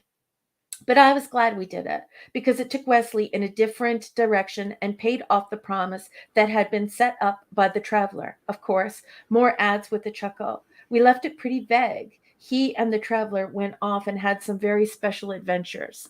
There were lots of strange jokes told with raised eyebrows about what Wesley Yes was really doing with the traveler. Yeah, and everyone in the audience as well. Um, it looks as though there's another tile. Shall I read 347, boss? If you feel like, if you think it's worthy. I mean, All right, let's do it. Let's do it. With TNG nearing its denouement, or is that denouement? French people, don't throw fruit at me. And sister show Deep Space Nine parked comfortably at the edge of space. The producers set about laying the groundwork for their upcoming series, Star Trek Voyager. We knew that we wanted to include a renegade element in Voyager, and that the people would involve a ship housing both Starfleet people and these idealistic freedom fighters that the Federation felt were outlaws, says Jerry Taylor. So, in order to avoid weighing down Voyager's plot and some burdensome backstory, we decided to plant relevant story threads in the shows that were already on the air. Viewers were introduced to the Maquis, the aforementioned freedom fighters on both TNG and DS9. Journey's End, the first of these episodes to air, established a group of Native Americans who had moved from planet Earth to preserve their cultural identity, only to find their new home threatened by the Federation's treaty with the Cardassians. When Voyager debuted 10 months later, it would feature a Native American character named Chakotay, a former Starfleet officer who turned Maquis in order to defend his home colony, one settled by Native Americans, much like the Dorvan 5 colony depicted in Journey's End, against the Cardassians. This is all, of course, in M dashes. In the meantime, the TNG staff fell in love with the notion of finding a planet that had been settled by Native Americans, Ron Moore recalls.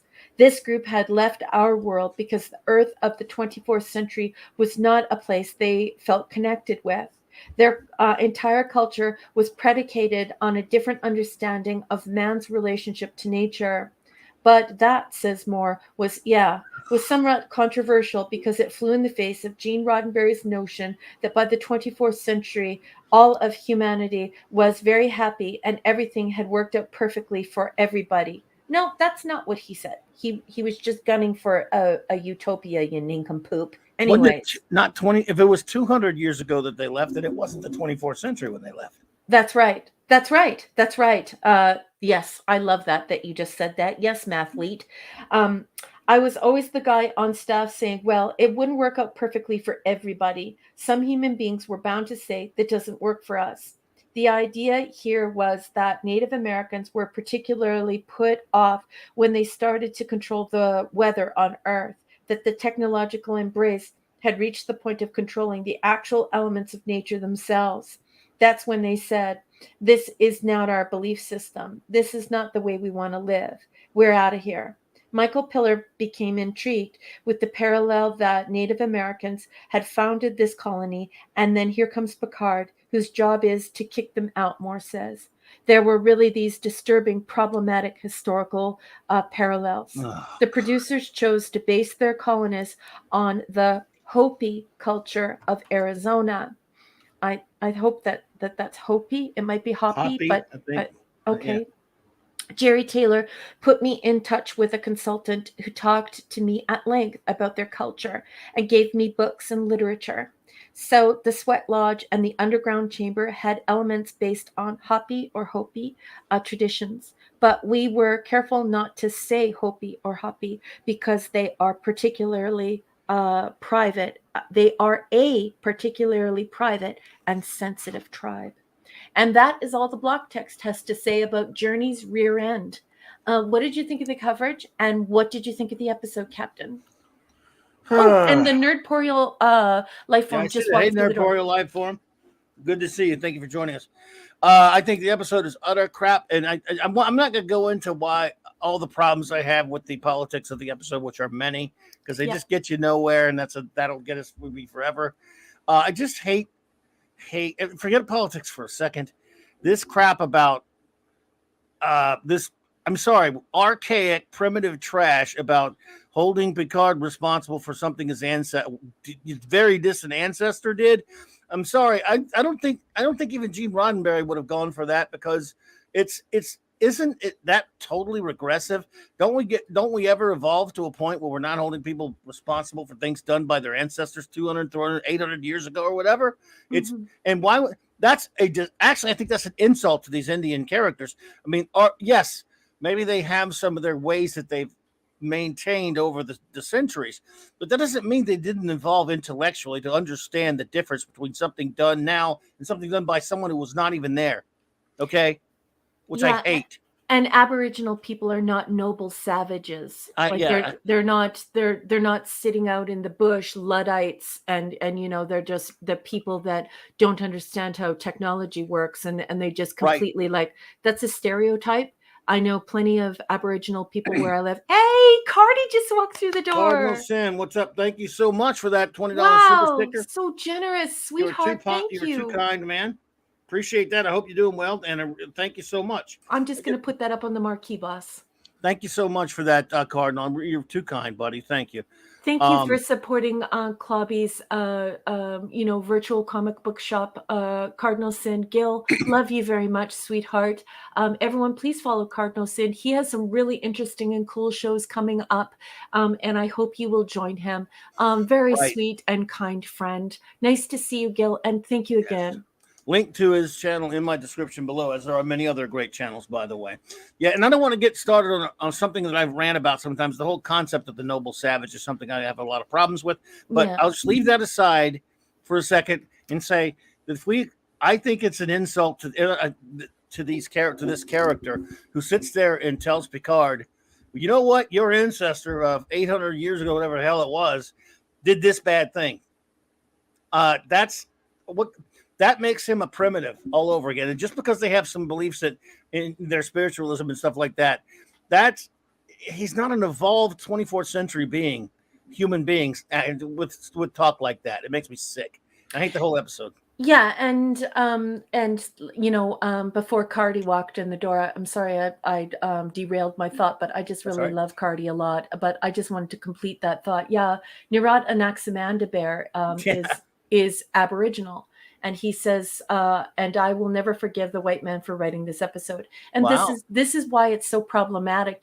I have Aboriginal people in my family, I have First Nations in my family, and this I find this problematic also because I know lots of Aboriginal people who are engineers, doctors, lawyers, PhDs, and yes, there are some tribes. I think we have over 667 Aboriginal, First Nations, Indigenous people in Canada, over 650 or 660 or something like that, different bands here, and many of those bands are very connected to the earth. They're very, very environmental, and they see the world as a giant ecosystem, and they're cognizant of it in their daily life. But that's not all Aboriginal people. All Aboriginal people aren't Luddites sitting in the bush, Yes. pushing away technology. And I think that that if you're going to say those kinds of things, then you need to do more than just read a book on one Aboriginal tribe in the United States. I think you need to bring an Aboriginal writer in and say, hey, how can we massage this information and do this? Without this, I just don't like it. It gets into the white savior. I talk about this in my notes. This is noble Right. savage, white savior. This is not good, and Aboriginal people don't deserve this. They deserve far better than this. This is proof positive of that virtue signaling did not start in Hollywood in 2015. It was in 1990. What was it, 4, 3, whatever it was? So they were doing it even then. And it's just written by simpletons. This episode sucks. And again, all that stuff with the Kardashians, because that's another thing I was never really fond of, by the way, was they work out great on Deep Space Nine. I understand that, but I'm not always on the side of the Federation when it comes to some of the stuff that they their agreements with the Kardashians and some of the stuff they did to the Maquis. Hello there, Monkey Jeebus. Monkey Jeebus. He loves the way you say that. I don't know if he loves the way you say that, but I love the way you say that, so that's all that matters. Anyway, let's see, where were we? Well, just before we get to my notes, I just want to talk about some Go of for these the notes. Yeah. comments. So let's go to Mr. Tickle Chunk. He says, "Well, Raquel, it's almost like First Nations people are people too." Yeah, and a dynamic, intelligent, you know, there are different bands, right? It's not like it's just like there's one type of Aboriginal person and this is what they believe. That's horse hockey. That's poppycock. And then we get to the nerdporeal life form, and he says, I guess Raquel is a real original being an Aboriginal. That's very I cute see to what you did say. there. But just so you know, nerdporeal life form, I have 99% Indigenous Irish DNA. And for a very long time, we were othered in North America and considered not white. So interesting that you said that. And we'll move on to the next comment, which Is everything all right with Mega Cropper, you guys?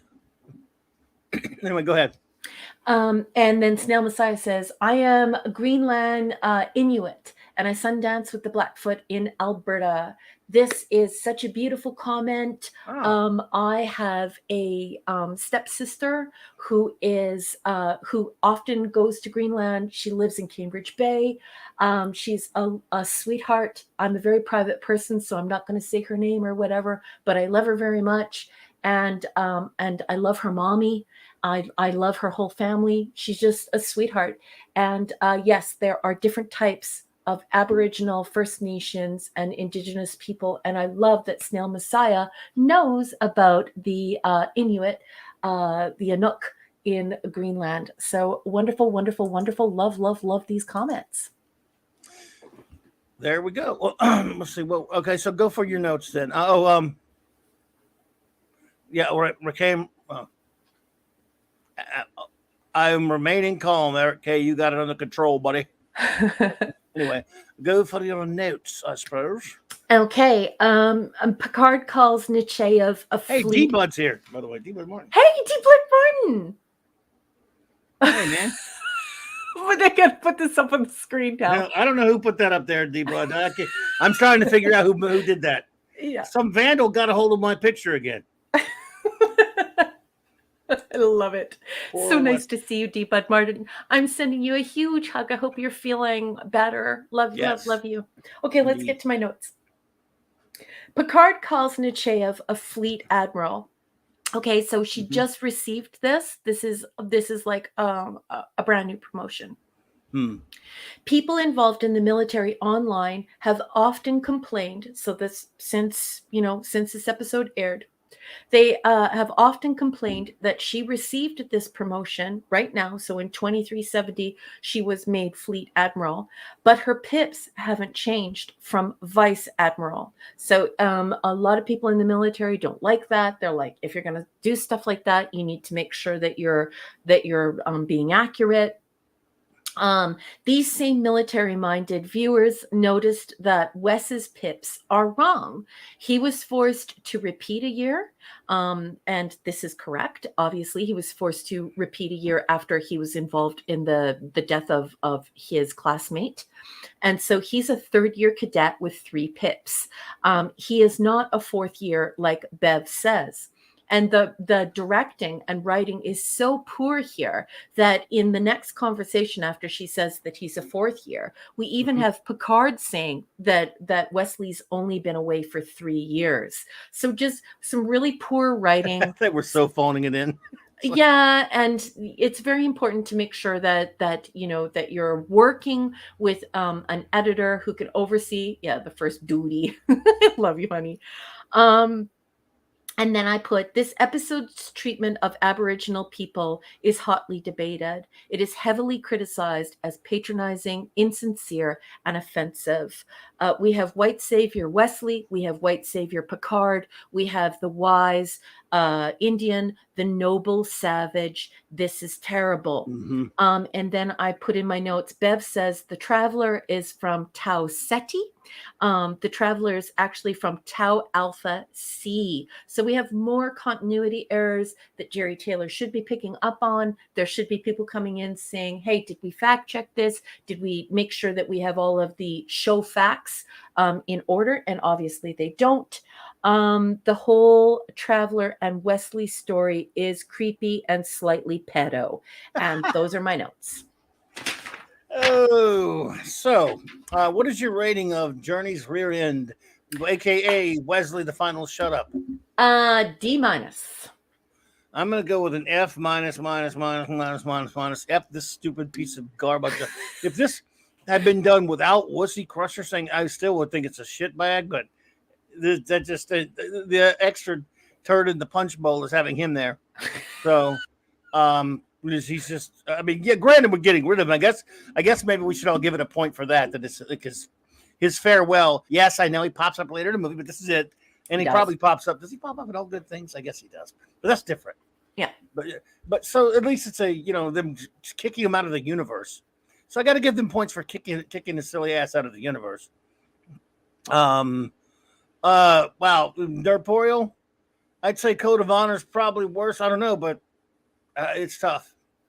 That's a tough one. This is why it's so like it's when tough. you bring up Code of Honor, what you're talking about, Nerdporial Lifeform, is speaking for other people, speaking for and doing it in a very heavy-handed way.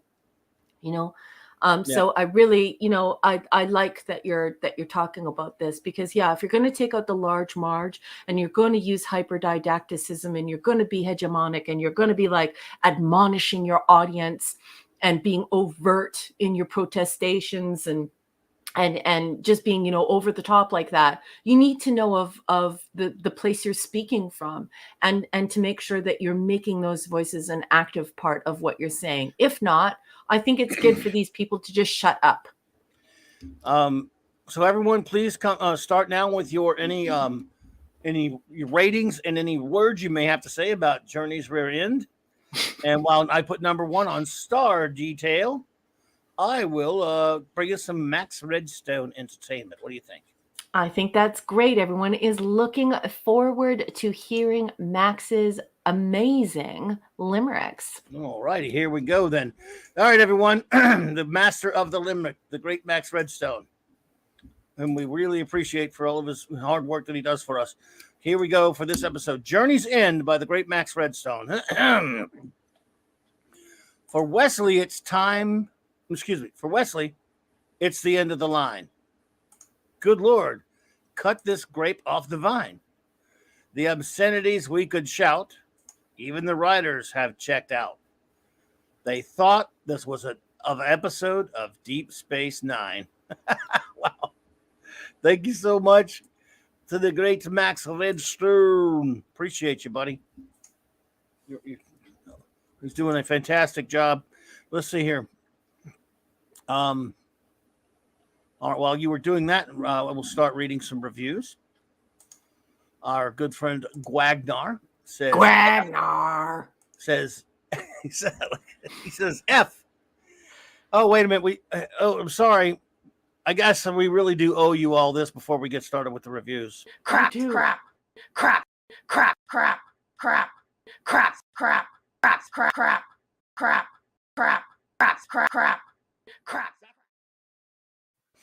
All right. Wagner says F. Somehow they found a way to make Wussy more obnoxious. He is gone for now. So that is a point in this episode's favor, but it loses that point by being an episode about Wesley to begin with. Yeah. Good call. Gwagnar. Where, son? Gwagnar. I like the way you say that. Pleasant Valley Picker says D-. Why have indigenous folks under threat? Why have indigenous folks under threat at all? Yeah, it's the 24th century. It was done to preach. It was done for virtue signaling, which is again not something that's counter to the beliefs of others. It's not something that started in Hollywood in 2015. Yeah. Anyway, introduce Cardassians without indigenous folks having a violation of their rights. In Canada, we called them First Nations for a reason, as they were. Yeah, they Let's were see. here first. Rob Altis has just walked through the door Hey, and Rob said, "Look, Altis. hail everyone. I'm lurking but enjoying." So Rob is not going to be participating in the chat, but he wants us Well, to thank you. know That's that okay. he's here. And so I wanted the boss to give him a shout out. We will Yes, definitely indeed, include Rob. your name in the shout out. And Rob Altis, thank you so much for joining us. Appreciate you, Rob Altis. Thank you so much. Zathra says F minus. Thank God no more Wesley. Now I'm going to Louisville International Airport to find a jet engine to throw myself into. I can't stand any more of this crap. Good night, all. Drop. As in mic drop. Drops the mic, Thank you leave. so much for being here, Zathy boy. We love you, man. Crap. I see a number 2 of Hungry Boy, 2 of 2. I don't see his number 1. Did we miss that Let me one, go look for it. or did it get eaten? See if it got eaten. The chat likes to dump, likes to do. You never know. Dump. Might have gotten eaten. Anyway, Wolfie says, D, I guess tea and crumpets are not good enough for Admiral Bitchev. Really getting tired of bad admirals. I mean, in this case, she didn't pull the evil admiral part. Remember at the end, she was kind of nice to Picard, but I hear you. She's been kind of snotty to him before. Boss man, Yes. the chat, I beg your pardon, please excuse me for interrupting, but the chat did a big like dump. And you know who slid in up at the top? It didn't populate when it was supposed to. Dave Bob. Our friend Dave Bob is here. Everyone, please wave hello to Dave Bob. Got a lot of Daves going on here tonight. Dave Bob, good to see you. These there, are my the brother. Daves I know. These are the Daves I know. There you go. Oh, well, hey, that's good. They love that song. You could change the names. The original is actually These Are the Daves I Know. They're even better. I didn't know that. I didn't know that. It's just a stupid Canadian joke. Only good thing about this episode is that it spawned some great marquee stories that are much better than this. Kardashians are still ruthless, bloodthirsty monsters that you can't trust. I like that you spelled it like the Kardashians. I know. I love it when they do that too. I think it's so cute. Did you find Hungry Boy number 1 yet? No, but the whole chat just flashed. So I'm going and storing everything that just flashed. Like it blacked out and flashed. Hold on. Yeah, because Hungry Boy, I'm seeing your number 2 here. I can't find number 1, so I'll get to it as soon as we can get to that one, or as soon as we can find it, my friend.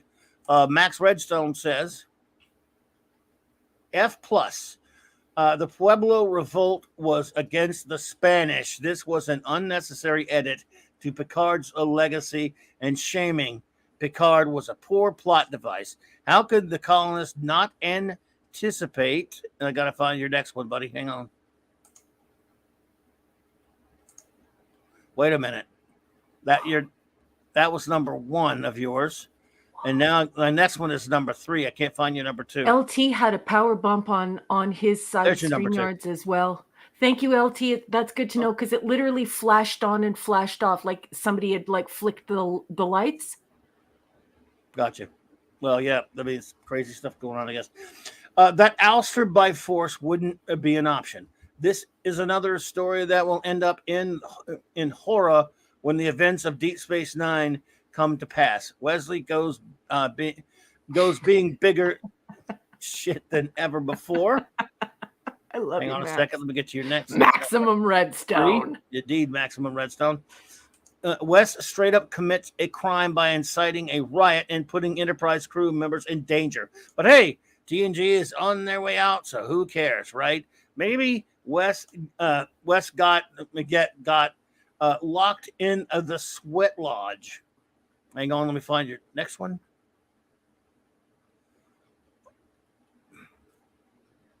Thank you to everyone who's reposting for the ones that got vaporized. I love you all very much. Thank you, Hungry Boy. Appreciate you. How did the Native Americans choose this planet? What makes it spiritually compatible? Why did it take 200 years to find this planet? Exploring these issues could have made the story substantive. Yeah. Indeed. But no. It's just the ignoble savage crying shame. Yes. What garbage. This is an insult to Native Americans. This is an insult to Cardassians even. I think this is even an insult to Snortopoopus. Ah, bless Snortopoopus. No, Comic Relief Crusader, I got yours, sweetheart. I saw it and started. It's in the boss's folder already. But thank you for asking, honey. Look it up. Let's see here. All righty, now let's see here. Let's see who's next. Okay, trying to keep track of everything, everyone. Staying on it, staying on it. Michael Beacom says, D-. At least this season is consistent. Who said we need a seed for a new... He said we need a seed for new show, Voyager. I know. Mm-hmm. Let's copy and paste from the Ensigns of Command, the Traveler, and Westerns. Voila.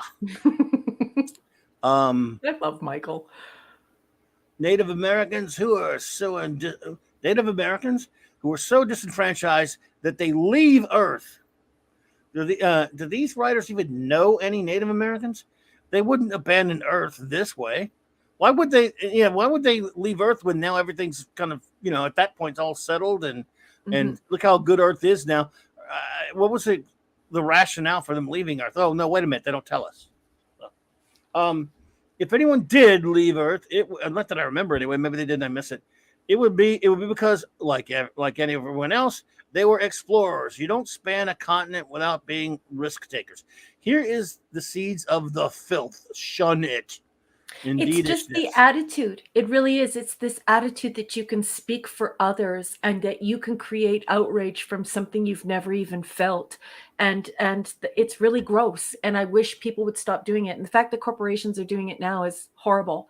And everyone, you're not going to believe this, but Chris Persia has to leave because he has to get up in 6 hours. Okay. So he's already taken 2 hours of his sleep time away from himself to be here. So I just want to say, Chris Persia, mwah, mwah, mwah. I'm sending millions of kisses for your face. Thank you so much for wrenching for us and just for being a good friend. I love your company. I love your comments so much. Thank you for being here and get to bed, honey. Good night, Chris Persia. Thank you so much, buddy. Appreciate you. Okay, let's see. Where is we? Okay. Narod Anaximandabear says, no worries about leaving their ancestors or land for some random blank planet. Yeah, Narod. And that's really like when you're talking about First Nations traditions, certainly, absolutely that is that connection where, it's a part of your culture. It's a part of your DNA to think about all of your family before you. And, that's one thing that we're very proud of for our First Nations people here in Canada is their incredibly strong sense of duty and honor to their ancestors and their family. So it is so great to have an Aboriginal person here speaking in the chat and reminding everyone of these great points. Nirat, I thank you, my great friend. It's great to have you here tonight. Indeed. Thank you, Nirat. The great Eric K simply says D-.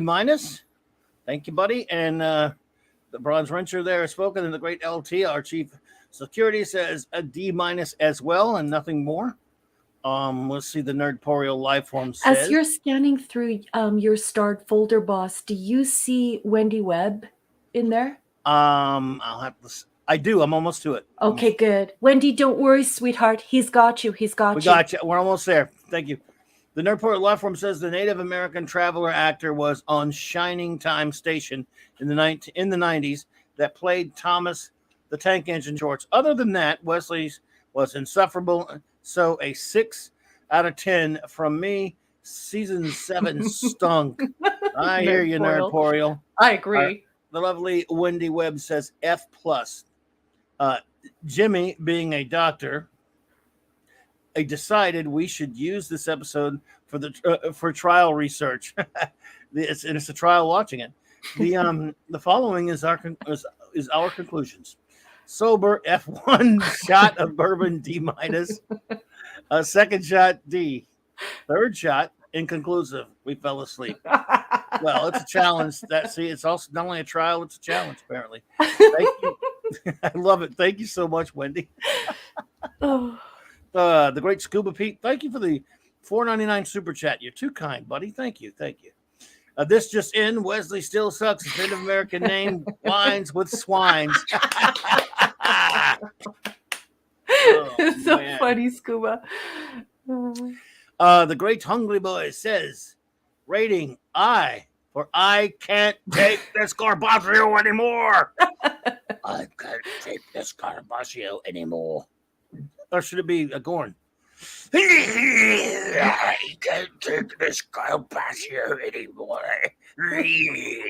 Ow, sorry. First, ripping off altered states, now ripping off Native American mysticism, says he. Let me find your... Okay, there we go. Light a candle, rub a crystal, everybody feel good. I sentenced the writing team to 5 years of cleaning the latrines at the Burning Man Festival. Wow. Turn in your sex rock before you leave. I guess I can't blame you, brother.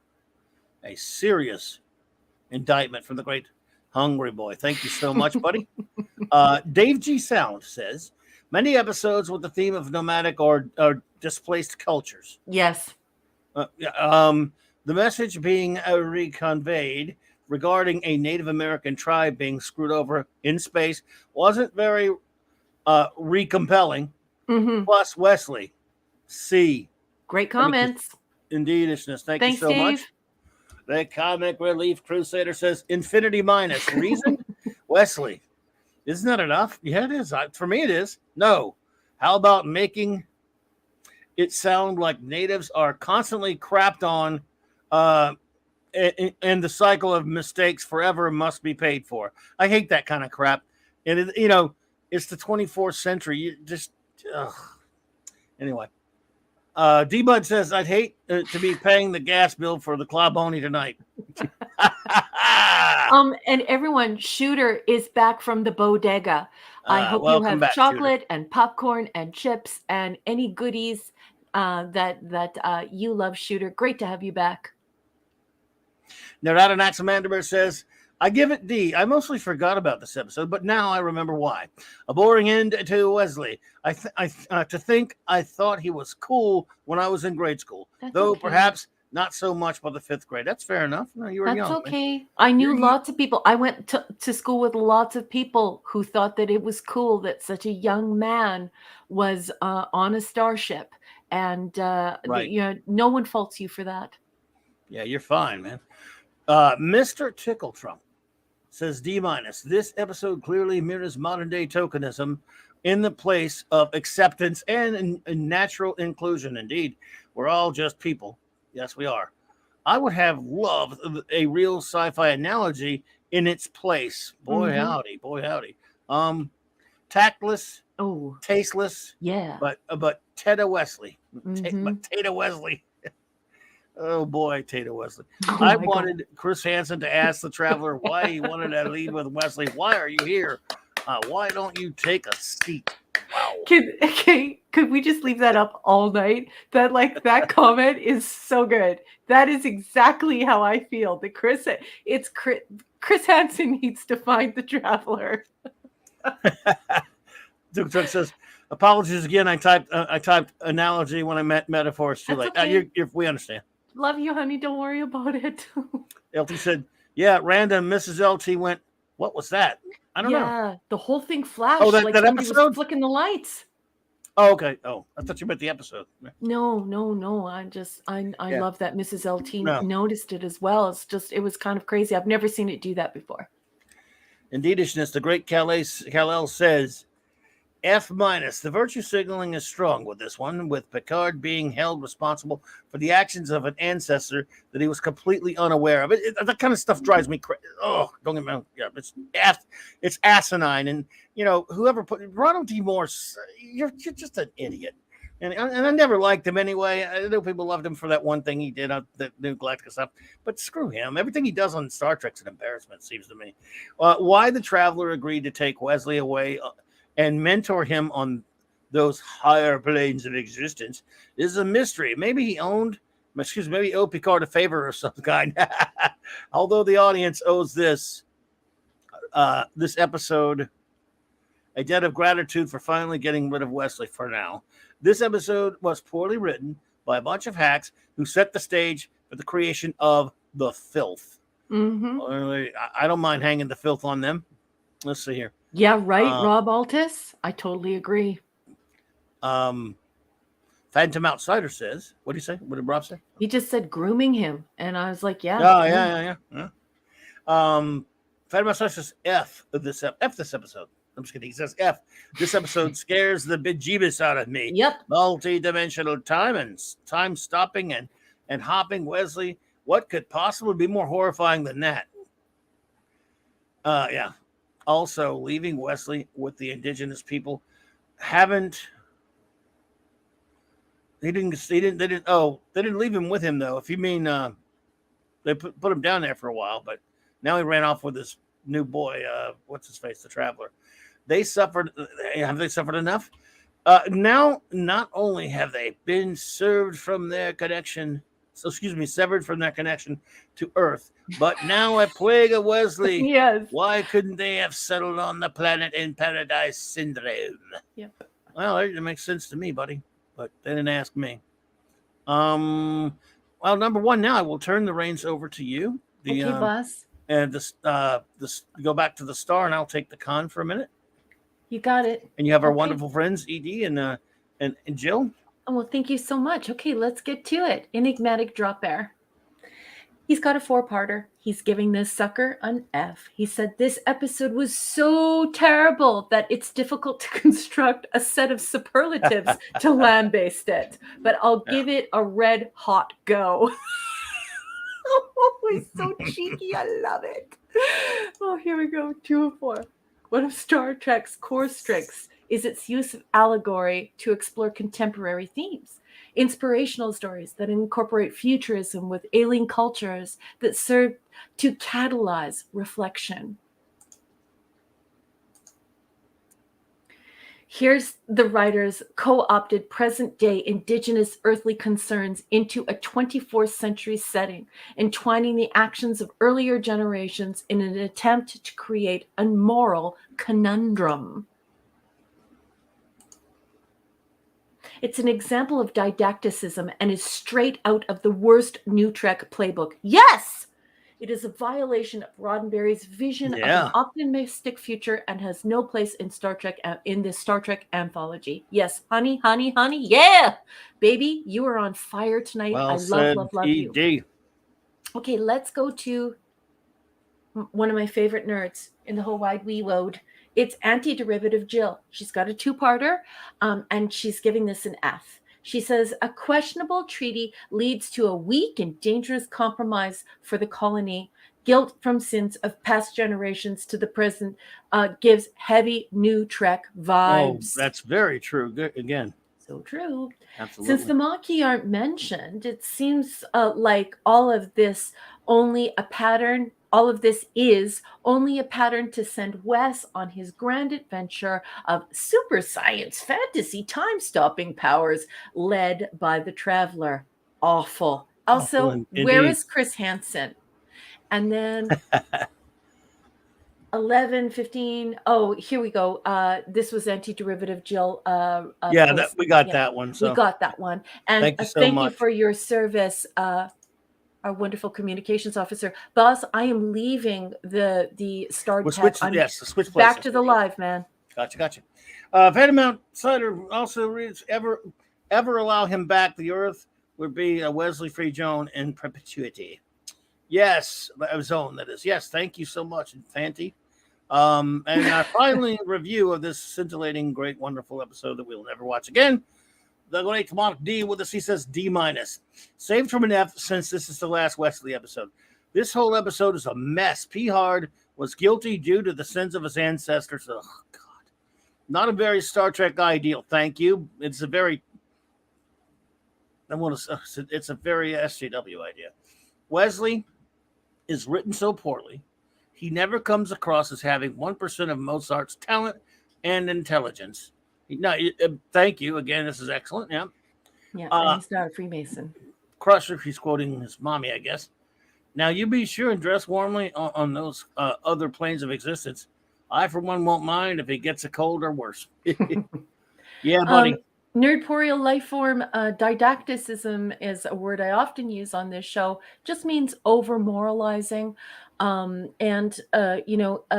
you're in editing, if you study editing in university, didacticism is something that you definitely study in the trade of editing. It's when an author or a storyteller goes into an over moralizing diatribe, admonishing the reader or trying to instruct the reader. And in so doing, you can offend the reader or you can infantilize the reader. So treat the reader as though the reader is a child.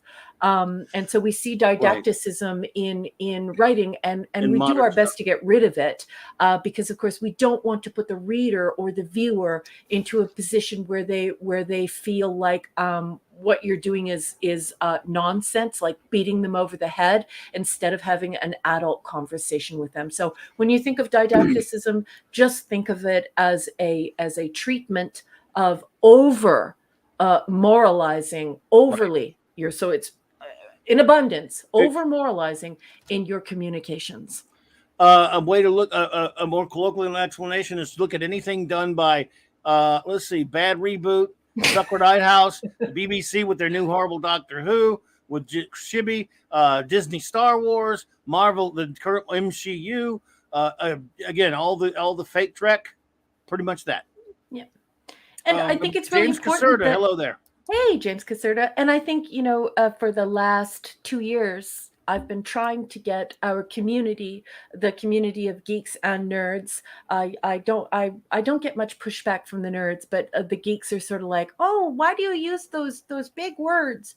But it's very important to use words like didactic. It's very important to use words like hegemonic or hegemony, because this is what the fandom is actually expressing. And of course, it's very important that you know how to conjugate verbs. And so I don't like it when people use the term woke.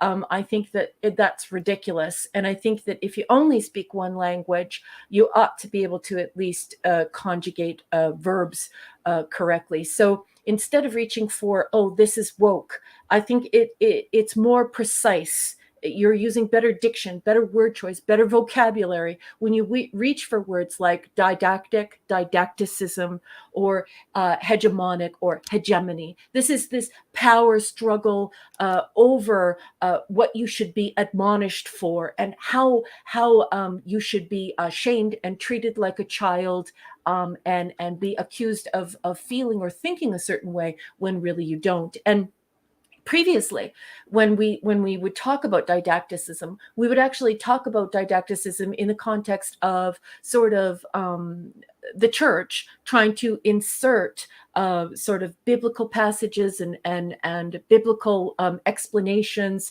into fiction.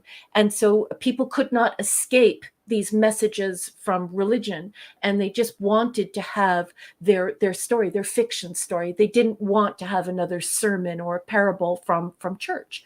And so that's not to say there's anything bad about religion or inserting religion into fiction. I'm just saying historically, didacticism has been rejected for that reason. It's very important to respect your reader, to respect your viewer, to treat them like an adult, to look at things through the Socratic dialectic, use rhetoric to explore concepts, and test what's true. And certainly we can't do that when we just use empty words that become sound bites like woke, and also an atrocious use of grammar. Conjugate those verbs and use precise diction, and that will create some real traction for us in the nerd and geek community. So I'll get off my soapbox now, boss. Let's get back to the show. Well, thank you so much. And everyone, I think we should all have, instead of a moment of silence, let's just have a farewell, a goodbye, little bit of a moment to say goodbye to Wesley. Heartfelt. We really love him and we're going to miss him. Let's all just say goodbye to him this. What?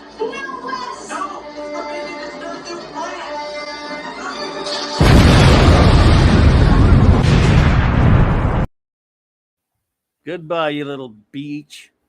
Okay, who's ready for the next episode? Don't let the universe hit you in the ass, boy. All right. Okay. What are we ready for our next one? Yes, we are. We're ready for Firstborn. I Okay, think final anyway. episode of the night, everybody. This, oh, where? Wrong one. Where is it? Where is it? Oh, there you are. Okay, sorry. Okie dokie. Let us get on for our final episode of the evening, folks. And there it is. If you're listening on a Hey, that podcast, 70s is here. Look at that. hey, Kamloops! What's up, buddy? So if you're joining us and you're just listening and you're not participating in the visuals or in the chat, the captain just put up a beautiful picture of Alexander, played by the wonderful young man named Brian Bonsall, who plays Alexander Roshenko, which is, of course, Worf's son. Wendy Webb, Trauma Warrior, has left a very generous gift for you, boss. Would you like to deal with that before we read? Sure. Wendy, you're too kind. Thank you so much for that. I really appreciate it. I'm honored. Let's see, $20 super chat. It says, this chat is so smart. Sometimes I feel my master's in nursing is insufficient. I've learned so much from some very intelligent. Clearly, I'm not. I can't even read in this chat. It's been a pleasure, and look forward to the future. Well, we love having you here, Wendy. You're too kind for that wonderful, generous donation, and I want to thank you so much for that. We love having you here. We hope you will always feel welcome to come and hang out with us and participate. We really appreciate you. Thank you. Thank you. Yes, yes. Thank you for helping to keep the lights on at Clobby's virtual comic shop. Yeah, Firstborn. And this is season 7, folks. And believe it or not, we are on episode 21. This first aired on April 25th, 1994. And, let's stay copyright compliant, shall we? I'm going to be reading excerpts from Star Trek 365, The Next Generation, written by Paula M. Block. She gets a bit of help from her husband, Terry J. Erdman, but he's clearly riding second chair here. He's a writer in his own right, and he does take the first chair in other books, so please entertain his work as well.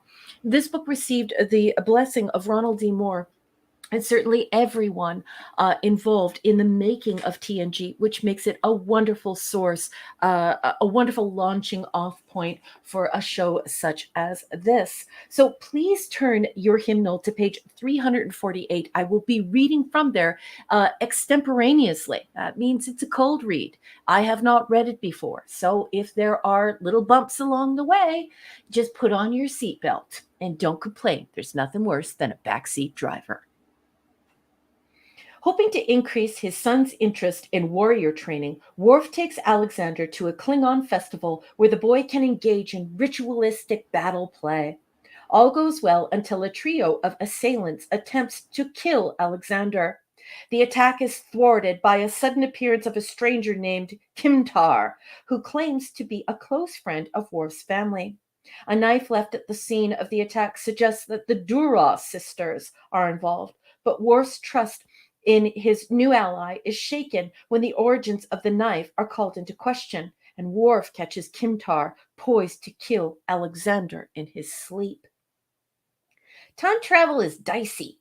There are so many things that can go wrong and screw up the temporal flow for everyone. And yet, there isn't a Starfleet crew, not one with its own TV series at least, that hasn't attempted at some point. James T. Kirk holds the record for the most temporal violations, 17. But each and every infraction, whether by accident or design, has the potential of causing repercussions within the space-time continuum, which is why the jaunt taken by a future version of Alexander in Firstborn is so odd. For one thing, it's never established how he jumps 4 decades into the past. Ooh, that's in my notes. That annoys me. I hate that. His explanation is frustratingly vague. Yeah, it's called a non-answer. Anyways, he met this cool guy who could, send him there. Cool. Was that via time travel pod? A silver DeLorean? Magic?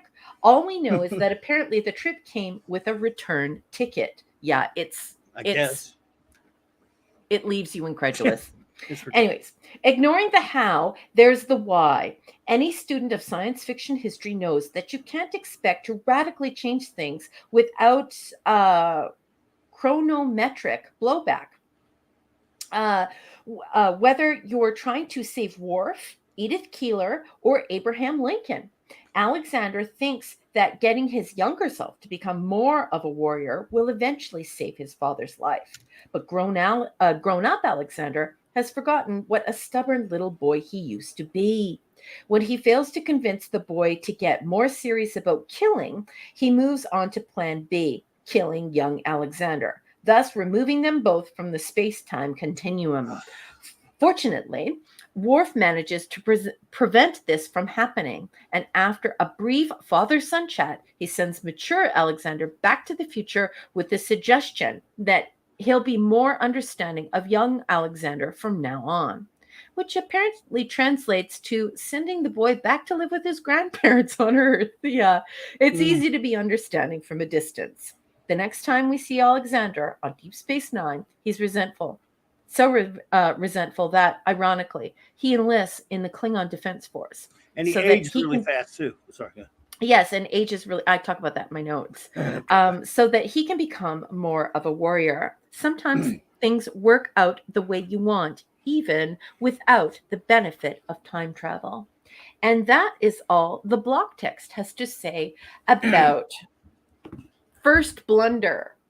What did you think of the coverage, boss? And what did you think of the episode? Well, interesting coverage. I just, you know what? This episode's a mess. And what's really regrettable about it is you got a lot of good stuff. And just in terms of, you got Brian Von Zell, you got some of the Worf stuff, some of the Worf with Kimtar stuff, and the Bale and Lursar and stuff. I mean, you always kind of like to see a Warp episode with Klingons and stuff. And, you know, if you're seeing it for the first time and you don't know it's a time travel thing, it's the episode is pretty, it's fine until you get to that unbelievably dumb reveal that he's future. I mean, just from, I know some people might like it, but that he is future Alexander. And again, just time travel, no big deal. I just time travel back 40 years, tried to destroy myself, and well, you exist now. Forget the paradox crap, which is really mind blowing. Well, what are we talking? We've been talking about this all season, haven't we? They don't give a shit. They don't even give a shit what they put on the screen, because nobody should approve that script. Nobody, in my opinion. And again, like I say, if you're seeing it for the first time, you're kind of enjoying some of the stuff. Well, it's not great or anything, but I'm kind of enjoying some of the character stuff. I like the guy playing Kimtar. I like, I always like seeing a good Worf episode. Mm-hmm. Then you get to this crap, and I'm like, that's it? Yeah. He's come back in time to kill himself. I don't know why you make this one, folks. I don't. It's what a worthless. What's wrong with you people? I like Nerdporial Lifeform, what you said. I say that often. I quote that often on this show. I have had enough of you. Hey, he's gonna kill himself. What? What? Sorry, I just kicked my desk. I have to quote one of my favorite TV shows, but it's a character from another show, The Rockford Files. When Rockford said this to some guys that came up with a really dumb idea one time, he says, "You guys actually sit around and think these things up? Get out of here! Get out of here! You guys sat around and nobody said, that's kind of a stupid idea, boss. Just saying." Yep. No, they just said, "Look, season's almost over. Show's canceled. Screw it. Just go. I don't give a crap. Go shoot whatever the hell you want. Whatever." Yep. He's like Ed Wood. He just said, shoot it. Shoot it. The hell with it. It's on a page. We don't need to change shit." But boss, he's literally going back in time to kill himself as a kid. Not even like another person. He's going back, and well, how do you get back? Well, screw it. I don't know. He just did, all right? Yeah. We're not even going to explain it. And how's he getting back? We don't know. We don't care. The next shot, it's over. It's gone. He's talking to his younger son. He's talking to young Alexander again. He's decided to be more lenient on him, whatever, because he met his future self trying to. Why'd you take his word for it that he was Alexander? Maybe I fell asleep. Yeah. I just looked at him, and remember he tells him, "It's me from the future." and he just believes him. He's like, oh well, yes, you are. How? Oh, that part right there made me want to. He looked. I don't care if he's his father or not. He's 40. He looks about as much like Brian Bonsell as Riker did in Genesis. So he just believed him that he was a son from the future. Yeah, okay, sure, man. I'm on Star Trek. It must be possible. Get out of here with this. I'm sorry. Good. Just. I agree. I just think it's so dumb.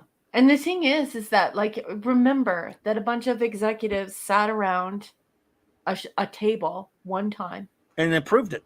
Yeah, and actually said about Star Trek TOS. No, he doesn't exist. That it was too cerebral. And now we have this. And they were right then, and this if they said it about this one, they'd be dead wrong. Yeah, like, and this is why people are like, well, why do you complain? Well, by telling him stuff about the future, didn't he change? They don't care, so why should we? You got me, boss. I mean, I guess that's above my pay grade, Kal-El, because I'm not sitting in the office in 1994 with these people going, look, all you 16 hacks here trying to whack this out. Does anybody think we should just not do a story where everyone's going to leave the audience going, but how? And with more questions than answers? That's really not nice of us to do that, is it? Because they're going to look at it and going, what is this? And the thing is that this doesn't happen if you have people who are passionate about writing science fiction. I'm passionate about writing science fiction because I like writing science fiction. I'm a science fiction author. Right. If you asked me to write a romance novel, I would not be able to. And certainly, spy novels are very popular, and some people would say highly formulaic and easy to write. But I can't write a spy novel. I have no passion for that. And the lesson really here for everyone to learn is that when you're choosing the people who will be in your writer's room, you have to choose people who love science fiction, who are dedicated to writing science fiction. When you look at TOS, you're looking at DC Fontana, Dorothy Fontana. You're looking at Gene L. Kuhn. You're looking at, people making phone calls to Isaac Asimov to massage ideas and make sure that they're, sound, and even contacting astrophysicists, people in NASA. And that's a part of scientific writing. That's a part of science fiction writing, and if you don't love it, you don't go to work on a science fiction show and turn it into science fantasy or turn it into drama. And so the lesson here is, don't send a romance, drama, crime writer to write for science fiction. I just don't understand why these people can't Three's grasp Company writers. Yeah. Three's Company's writers. Yeah. Look, let me throw this out there and see if anyone can answer. Do you know of another Trek episode, whether it was good or not, that had real Trek, that had time travel where they didn't even explain anything about how it happened? I'll wait.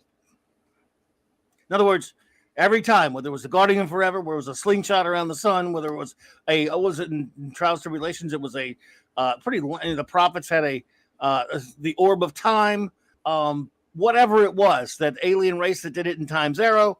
There was always an explanation. They show you how it happened. Whether you buy into it or not, something else, right? They just said, nah, I just traveled back in time. That's it. Yeah.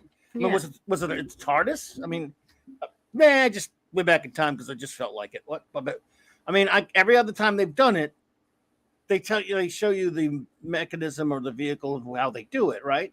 Yeah. Max Redstone is making a good point here. And I love this because this is something Clobby and I talk about all the time. It's the ridiculousness of how these things are executed. Max says, no one ever discussed or explored the implications of transparent aluminum being invented in the late 1980s, now did they? And this is such a great comment. I totally agree. It's because it is executed so well that it's a wink to the audience. You have a nice smile to yourself. It's executed so perfectly that it's left there in celluloid. You're not sort of, wrestling with it saying, that was dumb. if you don't take care to to dot your I's, to cross your T's, and make sure that you're fact checking, and that you're making your story credible, and keeping the person immersed in the story, yeah, you're going to piss people off. I mean, even if it's a bad explanation, you got to say how it happened. That's right. Even if it's stupid. Like, and yeah, look, I love Trek 4, but that's absolutely right, Max Redstone. They, leaving the phaser back in time was, I mean, the transparent aluminum thing, was iffy too, but the phaser that Chekhov threw, I always think about that. I'm like, that wasn't good. They need to go get that sucker back. And, for me, I loved that in Star Trek 4, because the first thing I started thinking in my mind at that time was, oh, Area 51. This is a job for Area 51. This is a government cover up. The government covered this up. They were looking at that, and because it's done so well, your imagination pushes the boundaries of the celluloid stage. And it moves you past it when it's done well. When it's not done well, you're stuck with the celluloid. It becomes very one-dimensional, and you're left sort of saying, this is stupid. What you have to do is you have to make it so good that people go, no, I know what happened. And they push the walls of that fiction even further back, making the world even larger in their own minds. It's wonderful. It is creating a world through the mind's eye. By the way, you haven't done notes yet, have you? Or have you? No. Oh my God, I'm sorry. Let's get the notes. Let's get the notes in there. Okay. Oh, look, it's Crap Dad Worf. One assumes the universal translator is in the Delta. So how come Bev has to ask what's he saying? Yeah, you figure they'll have it. Yeah, and you've got your Delta on, honey. I see it on your boobie. Lursa is pronounced Lorsa by Riker and Quark. Stop doing that, Riker and Quark. Alexander is too young to kill people in hand-to-hand combat. Why am I watching this kid killing people in hand-to-hand combat? Riker says biometic. It is supposed to be biomimetic gel. Gel. And of course, the suffix has scientific ramifications in the assumption of the morphemes that are happening. Anyway, how the hell did Alexander time travel? And how the hell is he getting back? And then I wrote, actually, how? Underlined it 3 times and put a big question mark. And then I put, he was 3 years old when his mother, Kalar, was killed. Okay? This is what Kimtar says in the episode. Okay? Kalar died in 2367. Okay? Alexander's listed birth date with Starfleet officially on StarTrek.com, and this is official. It's not like this is some IMDb thing. It's official. It's not user generated. His official birth date is 2366. Okay, this episode takes place in 2370. So there are 2 mathematicians in the audience. One is Jill. She teaches mathematics. And the other, I believe, is a full-blown mathematician who teaches post-secondary mathematics. That's D. Bud Martin. Right now, they're thinking what I'm thinking, which is, in this episode, he would be 4 years old. Yes. Oh, man. And so I wrote underneath it, math, people. Math. I guess Klingons age faster, or I mean, they mature quicker than I can buy into that if they couldn't say it, maybe, but they don't say it. But yes, he would be. What would you think he should be like? That kid right there would probably be more like an equivalent of what, like an 8 or 9 year old. Yeah, maybe 10. And he's supposed to be 4, 10, something like that. And he's supposed to be 4 years roughly, old. Right? Not good. Yeah. And Yeah. Yeah, it's just, math, people, math. And this is once again what I'm saying is when you have a science fiction author, they are obsessed with the little things that are happening. Like when I'm watching the Orville, I'm thinking about the author, about Seth and his writers, thinking about the fact that if you put a pebble in your mouth when you're in the desert, it gets the glands going in the human mouth to produce more saliva, so you don't have to drink as much. He talked about the way an arbor's roots are reflected in the canopy. He talked about all of these different scientific concepts within the story. This is science fiction writing, and it takes research, it takes fact checking, and you need to have an editor come by and sweep through and look at your math. This is all Jerry Taylor's hired for, by the way. This is her only job, right? And we revealed that in the block text. That's what she was hired to do. So she's supposed to be fact checking this math. She's supposed to be fact checking the canon. She's supposed to make sure that these authors are staying within this science fiction. And what's really happened is she has a bunch of drama people. She's letting them write whatever the F they want. Nobody checks what they say, and it turns into technobabble, gobbledygook poop that science fiction people, nerds and geeks, look at and go, what is this? Especially nerds, because nerds are academics, or that's what they do. So of course an academic is going to look at this and go, this smells like poo. P is for poo. There you go. So what is if that's your those are your notes now, what is your rating of Firstborn? D-. Yeah, well, had pretty much. I gave it a D. Probably should have given it a minus, but yeah, I guess so. Yeah. Oh boy, what a night, huh? What a spate of episodes. Jesus Christ. All right, my friends. Now, please begin with your reviews, if you will. And I, while number one takes over the star position, will bring us some more extraordinary Max Redstone entertainment. Who is Red Ray? Oh, he has a bachelor's in mathematics. D. Bud Martin, I love you. You're so cool. Yeah, I am a bachelor who can't really add up anything, so we're pretty close. And Jill has a math minor. So I do have my mathletes here. I love you, mathletes. Welcome. Come, bring your nerdiness to the fold of nerding. Let's be a part of this geeky soup. Bring on the nerds. Indeed, nerds. Cochran Spot. Yes, right, exactly right. At least make your scientific gobbledygook faintly plausible. Yes, which they are able to do it sometimes. But so here's our limit for the great Max Redstone, folks. Redstone time, maximum Redstone time. Firstborn by Max Redstone. Right. Alexander has a tough field to plow. To be a warrior, he doesn't know how. He's but trained as a Santa's elf, even aided by his future self. Worf's a failed dad, and he ain't gonna get better now. Wow. Another great one by the great Jill and I would agree with that. Jill and I are always appalled by his parenting. Oh, God, he is terrible. Wow. Okay, reviews from our fantastic friends in the audience.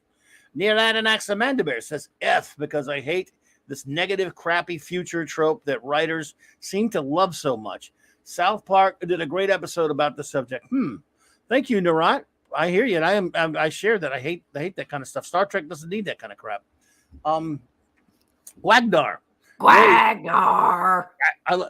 I'll never get tired of that. I love the way you say that. I don't know what Gwagnar thinks about how you say it, but I like it. Grade D+. Oh, great. An Alexander episode. The episode doesn't end. It just kind of stops. Future Alexander should have went back and stopped the episode. The episode Genesis from being made instead. Good idea, Gwagnar. Yeah, I'm with you, buddy. D. Bud Martin, I love you. You're the best. Michael Beacom says D-. Would have been higher, but time travel? Again, because all of the other time travel episodes have been so good, they knew we would love one more. Face death. Yeah, exactly. Exactly-ishness. This ep would have been fine with no time travel at all. Yeah, I mean, it would have just been a normal drama. I mean, they had good actors and stuff. Better. Stealing from Star Trek, the animated series yesteryear? Really? So many eras, so little typing space. Yeah, that's a good point. It does have a similarity to that one. Yep. Yes. The Nerdporeal Lifeform says Firstborn was a C-, high score because James Sloyan is awesome. He is good. Yeah, I mean, look again, and I got a soft spot for seeing those horrible wretches, Bale and East Lursor or whatever. I don't know, something about those chicks. I don't know. They're really disturbing, but they're funny to me. They're hysterical. I love them. And I love great. Brian Bonsall.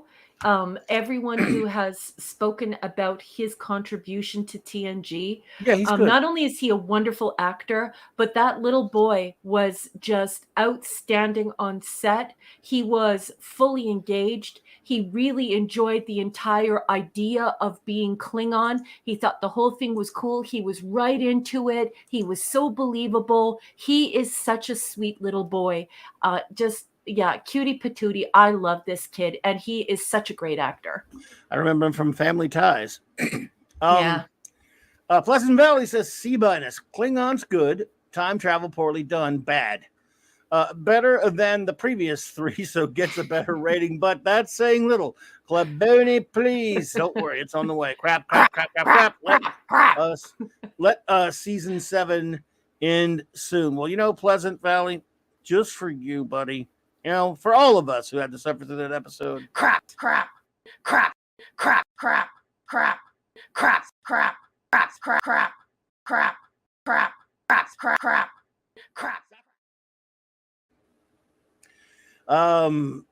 D for Eric K. Incomplete and Mr. Worf. Bad Dad gets old. Agreed. It does. The Comic Relief Crusader says, snore minus. When all else fails, give a time travel unless episode, which doesn't make sense. Yeah, it doesn't. You're right, sir. It doesn't. Rob Altus says emoji thing. He's like a poopy and is that an orangutan or something? I don't know. I can't see the box on my side. I can't see it. Thanks, Rob. Thank you, Rob. Appreciate that, Rob Altus. Good to see you. Hungry Boy says A for at least after the previous 3 eps. This was a blessed relief, probably in part due to it allowing us to cling on to Lursa's female pushitude. How do you pronounce that? I always wonder. Pushitude? Yes, that's correct. Pushitude? Yeah. We'll take what we can get. Yeah. Which isn't much from this season. Dave G. Sound says, engaging story and very well acted episode. Fun comfort trek. If you don't nitpick it at all, and a quasi-touching ending, but for those loose ends, actually, it ranks amongst my favorites. B, okay. Hey, look. I mean, you know what? It's just like the time travel thing just didn't work for me, but the rest of the episode I thought was fine. That's what I said. So I can understand that, but hey, I understand. It may be a very popular episode. To be honest, I don't really know. Yeah. Keely just walked through the door. Everybody say hello to Keely. Hey, man. How's it going? Roll Tide, Keely. Roll Tide. I hope you and yours are doing well. Thank you for popping in. Phantom Outsider says, Fanty says, C. It was meh. Apparently, the way time travel occurred was due to Worf's actual firstborn, Jeremy. We know he could time travel, as proven by his attempt to take over New Detroit in RoboCop. Oh, yeah, that kid. Okay, yeah. Now I see the kid who played in RoboCop. Dude, Boss Man? Yes. Phantom Outsider always does stuff like that. His inside jokes are wonderful. Boss Man, the Woke Breaker has walked through the door. Everyone say hello to the Woke Breaker. The Woke Breaker. Welcome, sir. It is good to see you. I hope you are doing well. And let's see here. Up in here. Phantom number 2, the second one. Jeremy was a true warrior, while Alexander not so much. If Alexander wanted a better outcome, he'd have gone back and ambushed Killar's killer and saved his dad from Counselor Oblivion. That is, you know what? I would almost accept that time travel episode. If he went back to save his mother and we got Susie Plaxton back playing Kilara, Yes. hell yeah, I'd buy it. I'd buy that for $1. Yep. I love Susie. I miss Susie. Yeah, me too. We should have had way more Susie. We want Susie. I want we her back want right now. Susie. I've always wanted Susie. Phantom Outsider, as a side note, Jeremy eventually did take over New Detroit. He went further back and was the founder of OCP and invented transparent aluminum off Scotty's notes. Good to know, man. Good to know. Hello there to the great that 70s rock fan says, is the time travel in the room with us now? I don't know. I had to get you to read that. I thought that was not cute. know, sir. Larry says, beep bop boop. Noted. I'm not sure what that rating means, but it doesn't sound too good to me. Max Retzel says F minus code 000 destruct 0. Yes. He gave his security code. And Gwagnar says he likes it, so he likes the way you say the name. Thank you, Gwagnar. Good, because in my mind, Gwagnar is like this giant hulking cross between like some type of T-Rex and also like some kind of Godzilla. I think he's just I think that's the coolest avatar with the coolest name. As long as he signs off of it, it's okay by me. Love it. I think it's great. Wolfie says C. Pretty sure adult Alexander is a surgically altered Admiral Jirok. Yeah, it is the same actor, right? Is this our first time seeing some Klingon opera musical? I don't know. But that is the guy that played Admiral Jirok. I forgot all about that. Yeah, okay. Yeah. Good actor. Perfectly fine. The acting is perfectly fine. Larry says soap opera writers. Yeah, a lot of those people in the 80s and 90s were. Mm-hmm. And Three's Company and all this other stuff. Yeah. D. Bud Martin says, good thing I have a math degree. I need it to add up how much it's going to cost to gas up the Claboni again. Wow, that's true. Let us know when you got that figured out, buddy. Interested in stuff, says Worf just wants his boy to have the same values as he holds. Yeah. He is struggling to get his kid to comply. Agreed. Indeed, isness. And you can't do that to your kid. If you're a decent parent, you just behave as the scaffolding for your child. That they should get to the next level financially, emotionally, academically, and they have to choose their own path. You don't get to mold them and shape them. They're not your clay. They're your offspring. And I would like to see Worf behaving as the scaffolding for this child and exemplifying what it means to be a loving and good father. Instead, he's a nincompoop, and it annoys Jill and I to no end. Kal-El says D-. A time travel episode with an unresolved paradox at the end. Sigh. Had this episode not introduced this element, it might have been a decent episode with Worf realizing on his own, or maybe his own, on his own, that Alexander must find his own path. So Alexander from the future couldn't convince his younger self to become a Klingon warrior, so he decides the best course of action is to kill his younger self. Right. Here's a thought. Knowing how Worf would die in the future, why not travel to that point in time to prevent that from happening? Thank you. All he would need is a Klingon disruptor. If you do have access to time travel, why don't you use it right? This was an idiotic, bizarre use of time travel. If you have respect your reader, because if your reader is a science fiction reader, chances are they're a pretty intelligent person who's looking to be engaged with science fiction, and that means that if you write like you're writing for Three's Company, your science fiction reader is going to say, "This smells like poo." Disruptor and decent name, and the very event that caused this event would have been undone.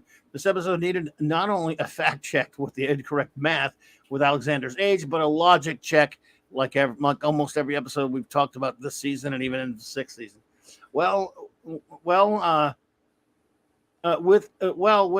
As well as with the creation of the time travel paradox, could have been easily avoided. It was just mindless, in my opinion. Wendy says, D plus. I ended up leaving a forehead-sized dent on my coffee table halfway through this episode, but I have to give the young man a B for acting the role. Yeah. He worked it even with the writing deficit. Yes, Yeah. thank you so much, And Wendy. Wendy, Absolutely your essential. comments tonight are just outstanding. Thank you so much. We need a steam-powered Claboni, says Wolfie. Great comment. I love that. Max Redstone says, I vote we put a salami cannon on the Claboni. Sorry, had to put that up. That was funny to me. No problem. Nerdporial Lifeform says, Raquel, what is the best short story to start reading in your bibliography?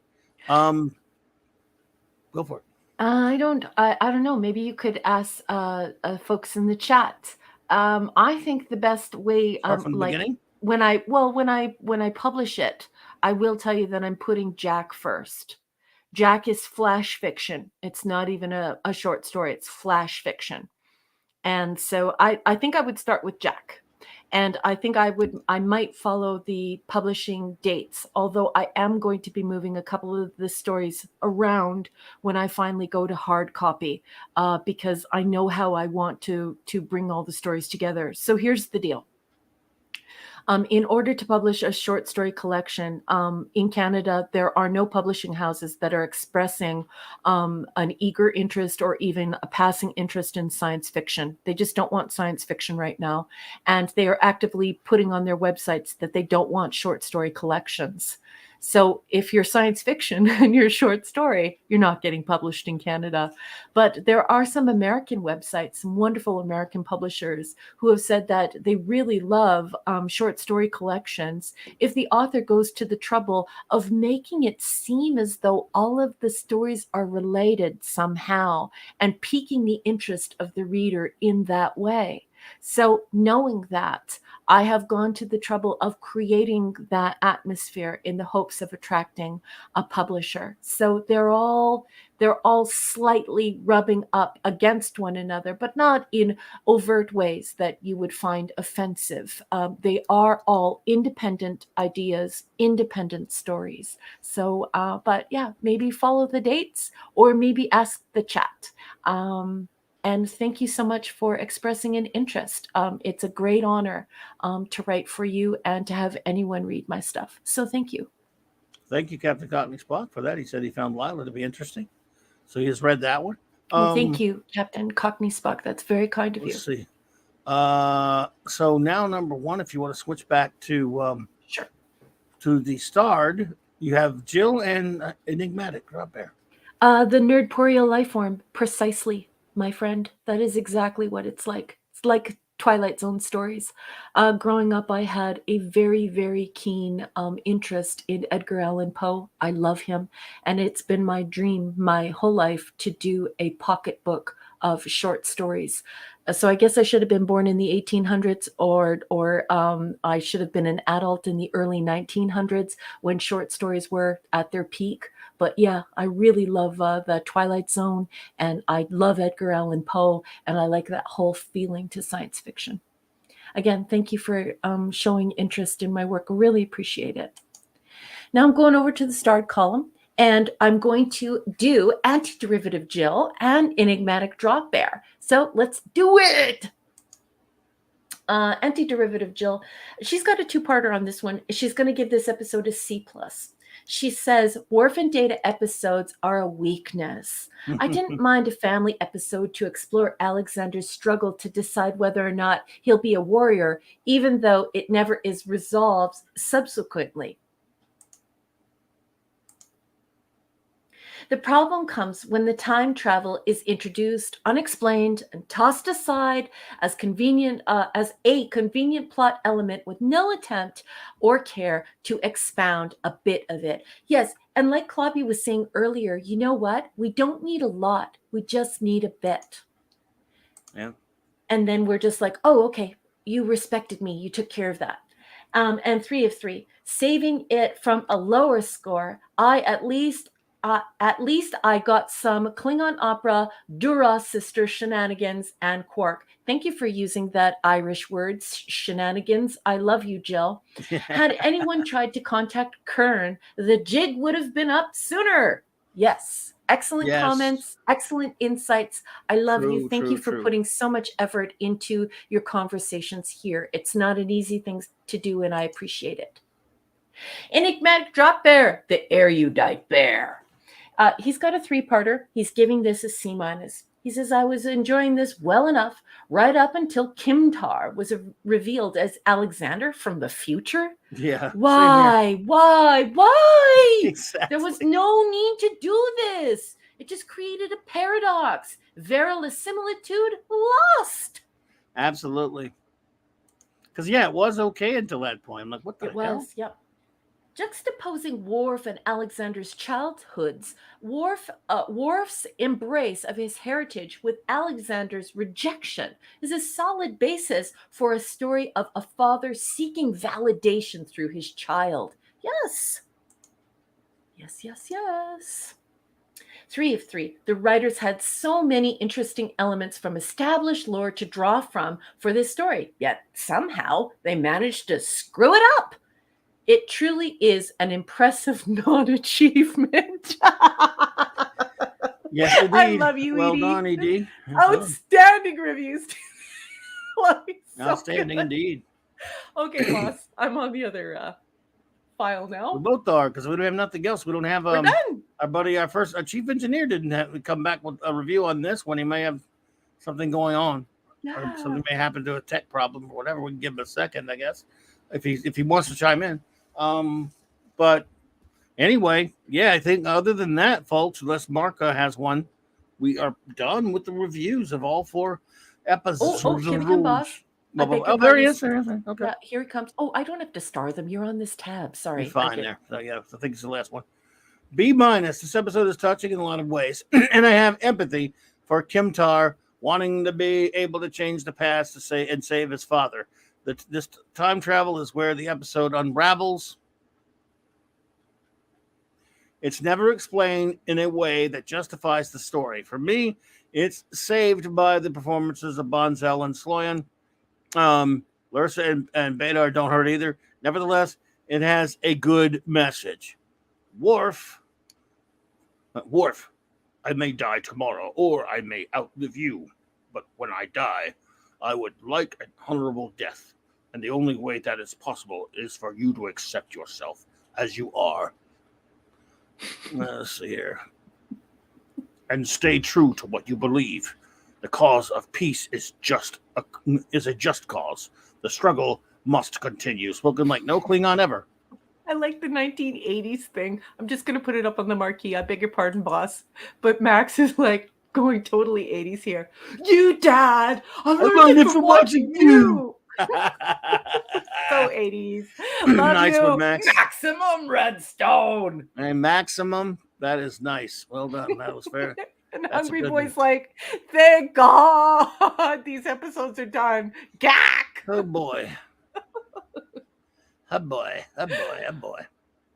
You were all outstanding tonight. Like what a wonderful conversation that you all created tonight. Some incredible points made, beautiful exchanges, so well wrought, especially given this medium with all these different voices, all this different diction, all this cold reading, all this stuff happening, international audience. Just, it's so outstanding how well, like what great mojo this community has and how we come together to talk about these episodes.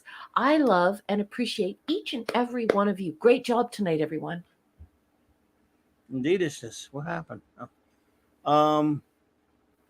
Well, we did it. We did it again. We got another one out of there.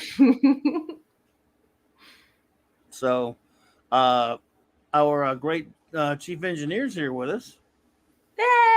What's up, dude? It's been a great night. My Welcome. Lost, and thank you for having me. Sorry you lost, dude. Sorry about the loss. Just lost. Yeah, it was not my team, but my team I root for, and but at least we had some fantastic. Yeah, at least we had some fantastic episodes tonight, right? Maybe my B- was like I felt bad because everything was so bad. Yeah, I mean, maybe I it should have been a just wanted to C-, get something to I B- guess. because you were tired of all this. I Whatever, can't say I as like I you. blame You're you. kind. You're kind. Yeah, I'm a nice guy. Yeah. But I did finally I did upload the I have had enough of you. It's in the I'll put it in the private chat. I'm trying. Yeah, to get that's it. why Please, I take me a disappeared from the second. chat so I edited it. So let me if you got a cloud, I'll put it in the private. I got chat. it. Hang on, it's gonna you load can it. upload it to the streamer, and then you can have that forever and something. We've had enough of these episodes. Yeah. Shooter, Yeah. sweetheart, we're not taking a break next week. It's that next week in North America, at least. I need to check the rest of the world, but it's Father's Day. It's Father's Day weekend, and so there are many people who have plans for that weekend, and I must be away for that weekend. I don't want to be. I love you all very much, and I love your company very Now we'll much. be on though. But We'll be doing- Clobby's going to be on, and he might be talking Star Trek dads. So he might. I don't know. Well, about that's that. the 18th. I don't Yeah, the think- 19th is Father's Day. Yep, in the States. Yeah. So, we're just but gonna it's talk Father's Trek in Day general. weekend, and a I'm not lot gonna- of people go away and they're camping and they have things to do, and there's lots of stuff happening on that weekend, and so I must be away with my family. I do apologize, but my family has to come first. I will be returning the week after that, but I'm going to be the only thing that's missing. Right. There's all of the wonderful Trek people Talk who are will here. go on. Yes. Yeah, Trek Talk will go on. You're going to have the captain here. You're going to have Jill here. You're going to have the chief engineer, Mark D with a C here. You're going to have the He chief might of not be here either. security, Max. Everyone I think will I'll be be. here. I should be here. I think I'll be here that I Saturday. don't know. I haven't set anything up yet, but I'll be here. That's all I know. Yeah, Clobberin Times will be here. Yep. So yeah, I think I'm around. By the way, we have one more send off for Wesley. Just imagine that someone getting kicked is Wesley. I have had enough of you. Oh, that gives me an idea. I should put Wesley's face over in that one. That'd be nice.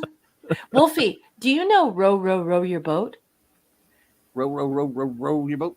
Yeah. Um, We're just making inside Star Trek jokes Of all course the we way are. through Yeah. here. I love So- all of you so much. Oh, and we have nasties.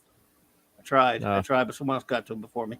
Look, it'll be. Yeah, I know it's Father's Day, but I don't know what we're gonna. I mean, I don't think I'm gonna do anything about Trek dads because they don't have any. I know there's some. I'm just kidding. I'm just gonna. I don't know what we'll do yet. We'll do something though. And Captain Cockney Spock, good. Never stop talking about time travel, buddy. So show notes, and then we will get you out of hell, out of up in hell. Where are we at? Where are my show notes? Oh yeah. Anyway, yes. Obviously Monday night Mark C Comics Talk. I will talk about comics. That's about all I can tell you about that one right now. But Iconicon 2, Electric Boogaloo. June 30th, 9 p.m. Central. 9 p.m. 9 p.m. Eastern. What's that? Oh, thank you so much, Dave G Sound. Okay, 9 Eastern. Where was I? Oh, the Great Retro Blastings. This is the sequel to their fantastic online con that they did last year, GeekCon they did last year, called Iconicon. And I will be hosting the Toy Comics panel. More on that and more on the schedule. Of course, the great Michael French of Retro Blasting will be on there with me, as will Jeff Barker of Chasing 80s Toys and Matt Swafford of Endless Bullets podcast. So that's Dun, that. dun, dun, dun. Next Saturday, there will be Saturday Night Star Trek. We don't know what yet, but it will probably have nothing to do with this episode. We don't want to wait. miss Maybe, you all so much. But Have maybe a a great time. maybe a show rating Or that all of one. Wesley's episodes from best to Ew, worst. why would you do that? Enjoy. Gross. Have a ball if you want to do that. I ain't doing it. Ew. Anyway, so Hey, we need to laugh tonight, right? any closing words? Your agonizer, please. Number one, any closing words? Yes, I would just like to say thank you to everyone in this community for creating this marvelous space where we can just talk nerdy and we could just talk geeky. Talk nerdy to me. Talk geeky to me. Anyway, I love you all. Each one of you represents a dynamic personality, and your voices and your thoughts and your effort that you put in this medium is so much appreciated by me and by Clobby and Mark and Jill and everyone who is a regular here. We appreciate you. I want to thank all the wrenches. Oh yeah. You know, the wrenches, you guys work so hard for us. Thank you for keeping this community safe. You're just outstanding. You don't get paid, and yet you help us do production. You protect us from the baddies. I love all of the wrenches. Mark D with the C, thank you so much for being here. Please, everyone, follow Mark D with the C. I'd like to thank my captain. My captain is the person who found me. I'm an introvert. And so, unless an extrovert who is really intelligent and kind and benevolent finds an introvert is usually left somewhere in the dark. So, Clobby found me and he brought me to this space. And he created this community. He created this space for us. So I just want to say thank you to our illustrious captain and tell him how much I love him and appreciate him. Thank you so much. You're too kind. I love you. Before we get some final words from the great Mark D with a C, I wanted to announce the poll that I launched at the beginning of the show that says that asks the scintillating question: which of tonight's 4 episodes was the worst? Yeah, how did it fare? Coming in at number 1, 36% Journey's rear end. Coming up at a respectable 30% would be Genesis. Genesis. And a not so bad 19%, Eye of the Beholder. And Firstborn only gets a 13%. Poor old Firstborn. Yeah, so they say that was definitely the best episode of the night. Yeah. All makes sense to me. So, again, Mark D with a C. Any closing words, and then we'll start saying our goodbyes, and we'll get out of here. Sure. No. Yeah. Fun time tonight. As always, great. God, the chat is so much fun, and everyone's comments are so awesome. So actually, Jill, that's the Saturday after next. Saturday after next, Jill. But yeah. Yep. Oh, sorry, there we go. Yep, there we go. Yep. So So check out Sunday Night Geekery tomorrow night. Looking forward to hanging out. Hopefully you can be there, and we'll have other guests and talk things from the week and what's happening in the in the geek world. And I've got my 3D printer revved up again, so I've been getting some stuff printed, and some of that stuff will be making its way to Canada soon because I got to get that box sent out. So there'll be a few surprises. There'll be some surprises in there, but just appreciate anyone who subs and follows, and and we get the Discord too. We got to mention the Discord that Mr. Angel did. Yeah, so Mr. Angel's Discord. Let me one day I should use it. Yeah, you got to show up because everyone. We renamed it the Clubhouse with Mark and Clobby. Who's using it? Oh, nice. A bunch of people are using. No, we got a lot of people in the chat are using it. So you got to come by. I never even think about it. You got to remind me, man. Well, I'll go over there and say hello. Oh, yeah. Also, before we go any further, I would be remiss if I did not say to all of those folks who I will not be seeing next week, guys, happy Father's Day. Happy Father's Day, even if you don't have kids. Even if you're that guy, that uncle who's there for the kids in your life, or if you work for big brothers, big sisters, if you're a scoutmaster, if you're a teacher and you love kids, this is about guys. And I appreciate you. I love all of the men out there who take the position of being a dad, of being a guardian, of being a counselor, of being a role model to children. That weekend, that is a celebration of you. So to all the men out there, happy Father's Day. And like I said, even if you don't have kids, if you're the inspired teacher, if you are the guide, if you're the role model, happy Father's Day to you too. I love you all. Mwah. Mark, anything else? Well, it actually is. It's my birthday next Friday too, so that's also known as the day. I get Father's Day, my birthday, all wrapped into one. Dun, And dun, dun, that's also dun. infamously known as the day that Mark took his good friends to go see the Green Lantern movie. So I don't know what movies are opening Yes, next 12 Friday. years ago. Maybe a good one. Yeah, they still remind me of that. So if I ask them to go see a movie this Friday night, they're all going to say, as long as it's not Green Lantern. So, Hey, Tim Stock, good to see you there, man. Nice to see you, Tim Stock. Thank you so much for joining us. And did you announce the Sunday Night Geekery? oh, yep. So yep. Thank Sunday you. Night Yeah, Geekery this week. 10 p.m. Eastern. Yep. No more hockey. So I'll be there on time. Yeah, you'll be there. Awesome. Yep. Appreciate that. Yep. Team eliminated. Yeah, we're eliminated. Oh. Yeah. Let's go. Hockey's a fun That's sport to watch. So yeah. So I'll be watching the next round a little bit too. But yeah, it's kind of crazy. They're playing hockey in June. I mean, come on, shorten the season a little bit. That's crazy. All right, well, everyone, thank you all so much for being here tonight. We're going to try to burn through this as quickly as we can, saying our goodbyes. So, of course, the great Lord Thoth, I believe he may have run already, I don't know, but hail to the great Lord Thoth. Avon lives and long live the Legion. And Mrs. LT, thank you for being here, sweetheart. Indeed. Scotty R37, thank you for being here. Scotty! Mr. Angel, the chef, thank you. And thank you for the work on the Discord. Mark, help me remember the Discord. I just don't even think about it ever because I don't use it. Yeah, I just put the link in. I'll put it in. If you help me with it, I'll go over there because I got a message from it the other day, but I never use it because I just don't think about it. I never like Discord. It's a pain in the butt, really, but I'll go. Well, once you use it a bunch, you kind of get used to it. It's kind of like Twitter. The first time I used Twitter, I was like, how do I follow? It is a little tough to follow, but once your brain registers, it's for those of you over there at the Discord. Yeah. For those of you over there at the Discord, I promise to try to start using it. Jill, don't feel bad, honey. The baby woke up. You're fine, honey. Don't You're worry fine, about it. Jill, thank you so much, by the way, for being here tonight. Love you. Appreciate you so much. Yeah, love you, honey. Shooter, thank you for being here tonight. Appreciate Shooter! you. Pew, pew, pew, pew. Thank you, Gwagnar.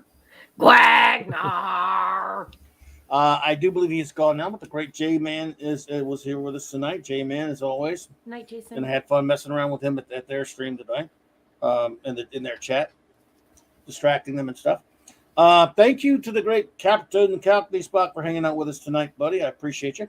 Hello, Hope you're doing well. Pleasant Valley Picker, thank you. Night, BC.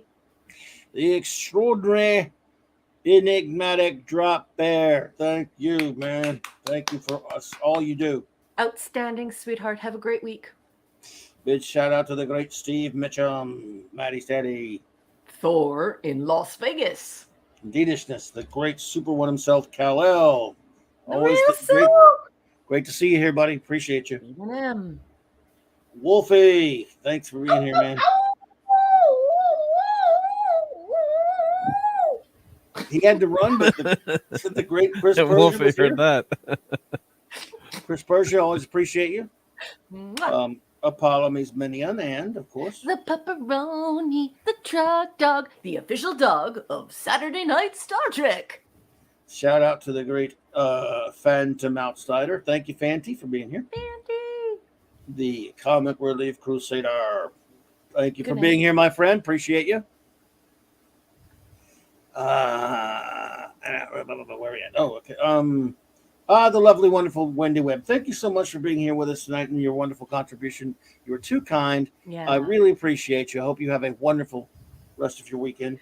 Yeah, what a sweetheart. And thank you for supporting the show and the channel and just your great comments tonight. You really went out of your way and gave us all a good chuckle. Good night, Wendy. Don't work too hard. The great Eric K., Master of Bronze Wrenching. Thank you, Eric. Appreciate you, bro. Love you. Thank you, sweetheart. Good night. Our wonderful friend, the great Hungry Boy, hungry for bad writing to take a back seat. Well, didn't take a back seat for any of these episodes tonight. Love you, Hungry Boy. Thank you, Hungry Boy, my friend. The master of the limerick, the maximum Max Redstone. Thank you, buddy. Maximum Redstone. Love it. Shout out to the Jaworski pool practice. I am never going to get hustled by you at pool. Let's see here. By the way, Cockney says, And Claudia, the Decker debate is almost split 50-50. So you have the define. Oh man, I don't know if I can take. I don't know if I can take No that kind pressure. of pressure, buddy. But I do. Look, I'm not even kidding. I do promise to watch it. All I ever get to watch these days are things I have to review, except a few, like a couple things a week I've been watching. That I get to watch that I just want to watch. Not that I do want to watch the things I review. You know what I mean. But Dave G. Sound, thank you so much for being here with us tonight. Outstanding, Dave. You are such a great part of this community. Thank you for your company tonight. Great talking to you. Indeedishness, the great Just Joe. Thank you so much, Jobber, for being here. My old friend from the old days. Snail Messiah, my friend, thank you for being here. Always great to have you here. We really appreciate you. Yes. Dad Man walking in the Dad Man clan. Love your butt, my friends. Take care. I love that family. They're great ones. JD Lewis. Thank you so much. I think he had to run, but thank you so much. Dave. A sweetheart of a human. Dave was here. Yes. Tyrell 72. Terrell 70. I should say Terrell. I don't know what's wrong. Terrell or Tyrell. Terrell 72. We always appreciate you. I know you're out there listening. Doesn't get to contribute much during the time, but said some wonderful things and very nice things earlier about the show. And I'm so glad you're here every week. And he's been here for every week for a long time. Yes. And we really appreciate you. If you're hearing this, it does my heart good, like you can't even imagine, to know that there are people out there, many we don't know, that don't have a chance to listen or participate. And whoever you, by the way, and I'll just use that as a going off point. Not only do I appreciate you for doing that, Terrell, those of you who do listen, all those other listens we get that I don't know about, look, maybe you could always reach out to me and say something if you want, but whether I know about you or not, I appreciate you. I cannot say enough just to know that you're out there, that you're enjoying the show, and I hope you are. I hope that's why you're watching or on a rerun or on a rewatch or whatever, or you're just lurking. But I just cannot tell you how much I appreciate you, and I thank you for that. Just like Tyrell left a really, really nice comment for you, but it's flown far by now. I saw it. He's a sweetheart of a human, and if I remember correctly, I think Tyrell listens to us in his buds during while work he's or working. something. Yes, I think so. Tyrell, appreciate you. We love you, honey.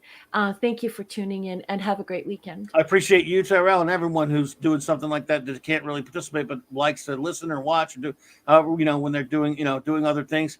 Well, we love you right back, Tyrell. Thank you so much. We love you too, hon. We also love the great Eric K for this. Thank you for the $2 super chat, buddy. He says, going to watch a TOS movie to cleanse. You know what? I might just do the same damn thing. I'll tell you how sick I am. Obi-Wan's pissing me off so much. I think might go watch one of the prequels to at least see Obi-Wan act like a man. I'm not even kidding. You say what you want about the prequels. Obi-Wan's cool in there. I'm not even kidding. I might go watch Revenge of the Sith just to see him kick Anakin's ass, to see him be a man. I know this is a Star Trek show, but I'm just saying. Anyway, we love the lurkers. Exactly right, Jill. Yes, put that up there. We love the lurkers. So shout out to Eric O'Sullivan, who is likely Eric O'Sullivan, lurking. my old buddy. Yeah. I would like to shout out to absolutely, who's probably lurking as well. Hey, I lurk a lot of times when I'm out somewhere where I can't. Yeah, when I can't listen or can't participate, I lurk at other people's streams all the time. Yep. Yeah. And I do the same thing, because sometimes you just you don't have the energy or the time to participate in the chat, but you just love your friends and you want to be there to support. So love you all, and thanks. 70s. I'm not lurking. I'm lurching. Lurching works too for me, brother. It works for me. Interested in stuff. Thank you so much for being here. Appreciate you. Our wonderful friend Janet from another planet was here. I love it when she stops by. Good night, sweetheart. We love you, Janet. Michael Beacom, thank you so much. And the missus. And good night, you two. You guys are great. Thank you so much for being here. Night. Larry. Thank you. The man's so kind and such a gentleman, you have to say his name twice. Larry! So. We love Indeedishness. Thank you, Larry. And again, interested in stuff. We always love it when someone new shows up, and I hope you will return. It was very great to have you here with us. We really appreciate it. You're always welcome here, my friend. Our good buddy Nirana Amanda Bear. Nirana, hey. Great participation tonight. It was so vital to have your voice in this conversation, given the subject matter. And thank you for putting yourself out there and putting those comments out there. Just really, really appreciate it, Nirat. Thank you so much. Good night. the great Andy Masterson, buddy. The great maker. Thank you for being here tonight, bud. Mm-hmm. Mega Cropper, I don't know if you're still listening, Mega Cropper. Always appreciate you seeing here. I mean, Mega Cropper only just puts the rating up once in a while. Doesn't say much, but you never have to say anything. You can say a little, you can say a lot, you can say nothing here. We love having you. And Mega Cropper's been with us for a long time. Thank you, Mega Cropper. We appreciate you. Pop Culture Curator popped by, a new friend of the show and a friend of Jill's, I think. Pop Culture Curator, thank you. Thank you. And Zathras, our old buddy Zathras. We gotta love the old Zathras here. Crap. Yeah. Yep. Crap. Yep. Crap. Yep. Absolutely. And of course, our great friend Scuba Pete. We always love having him pop in. Scuba Pete! And Leslie. Scuba Pete. And Leslie, of course. And the great Mr. Tickle Trunk. Thank you so much for popping in, Mr. Tickle Trunk. I really appreciate you. J25 also pops in a good bunch, and we appreciate you for being here. Our old buddy Captain James T. Skywalker stopped in to say hi, and we always appreciate that. Good night, honey. Thank you. The Nerdporial Live Form. Nerdporial, thank you for hanging out with us tonight. We appreciate you, man. Yeah. And I hope you have a great rest of your weekend as well. Our old buddy pops in when he can, and he contributes a lot. He's a good friend of the show and a supporter and just a good buddy. Cardinal Sin. Gil, thank you so much. You're too kind and generous, and I appreciate you. I hope I get a chance to talk to you soon. I don't know if I'll be home in time tomorrow to be part of your stream, but everyone, he has a big trivia stream going up tomorrow, live stream, and it's a lot of fun. And please, I highly recommend you go and I would join him. I don't know if I can because I don't know if I'm going to be home in time. I'm doing parent stuff. It's just that Sundays are like that for me. But I'll try to join too. I'm not sure if I can. I will try. I can though. I will stop in for a while. Although I don't know about trivia because he's going to try to listen. Gil, I'm on to you, buddy. You're going to try to get me. You're going to try to stick me with all the tough ones, and I ain't going to have any of that, brother. I'm just kidding. I love you, Gil. I know. I can barely talk on a stream.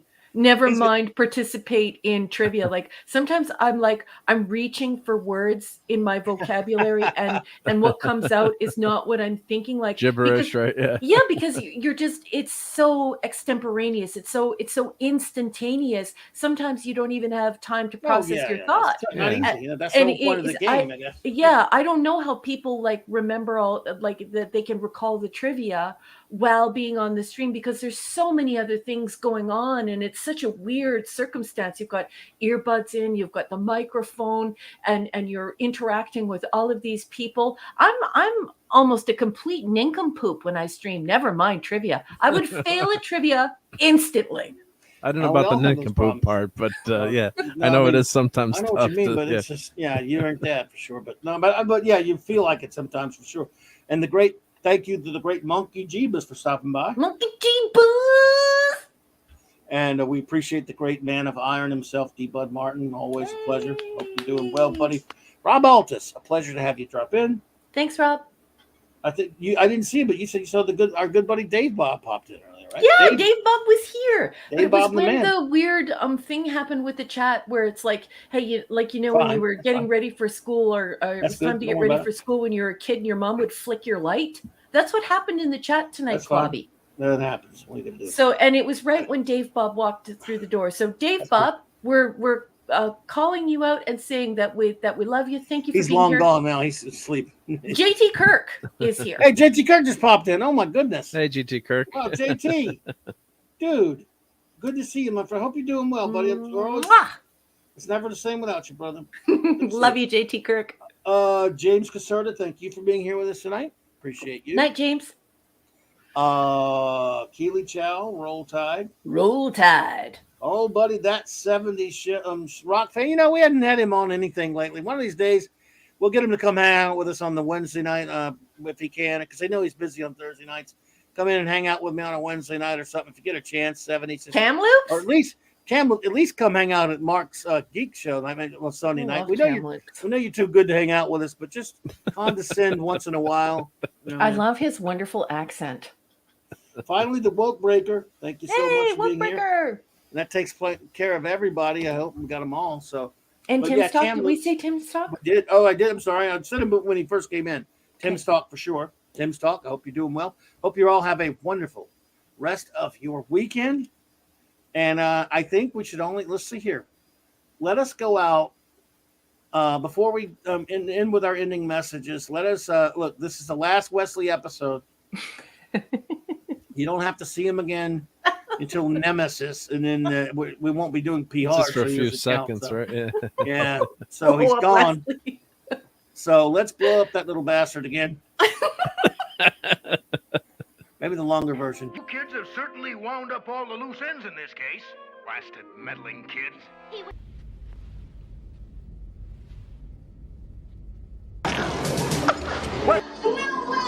I wish you didn't have to go.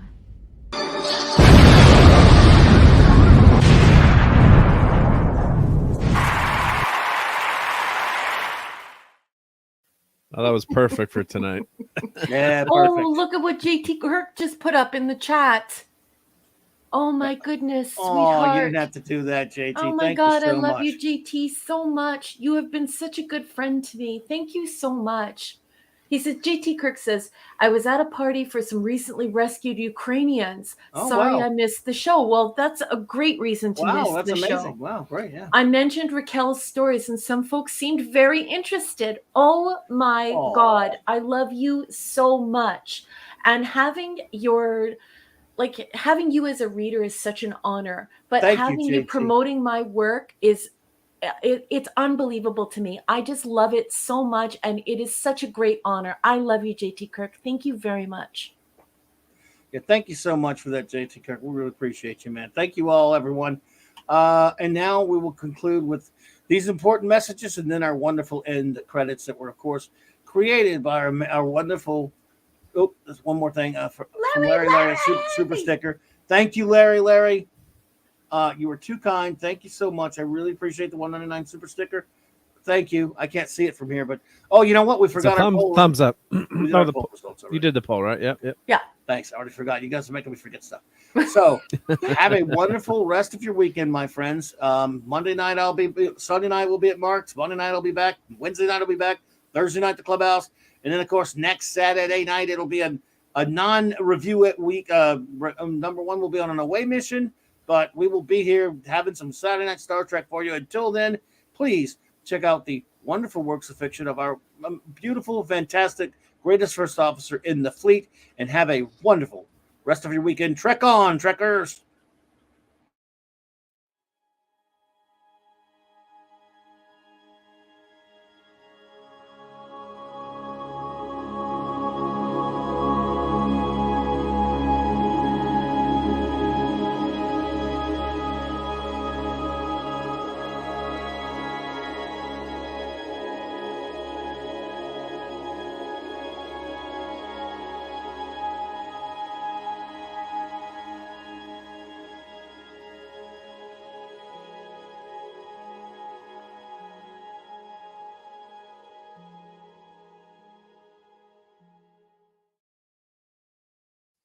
Shout out to Zacharot. Thank you for popping in at the last second there. Good night, everybody, and clobber on, clobberers. Good night.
Crap,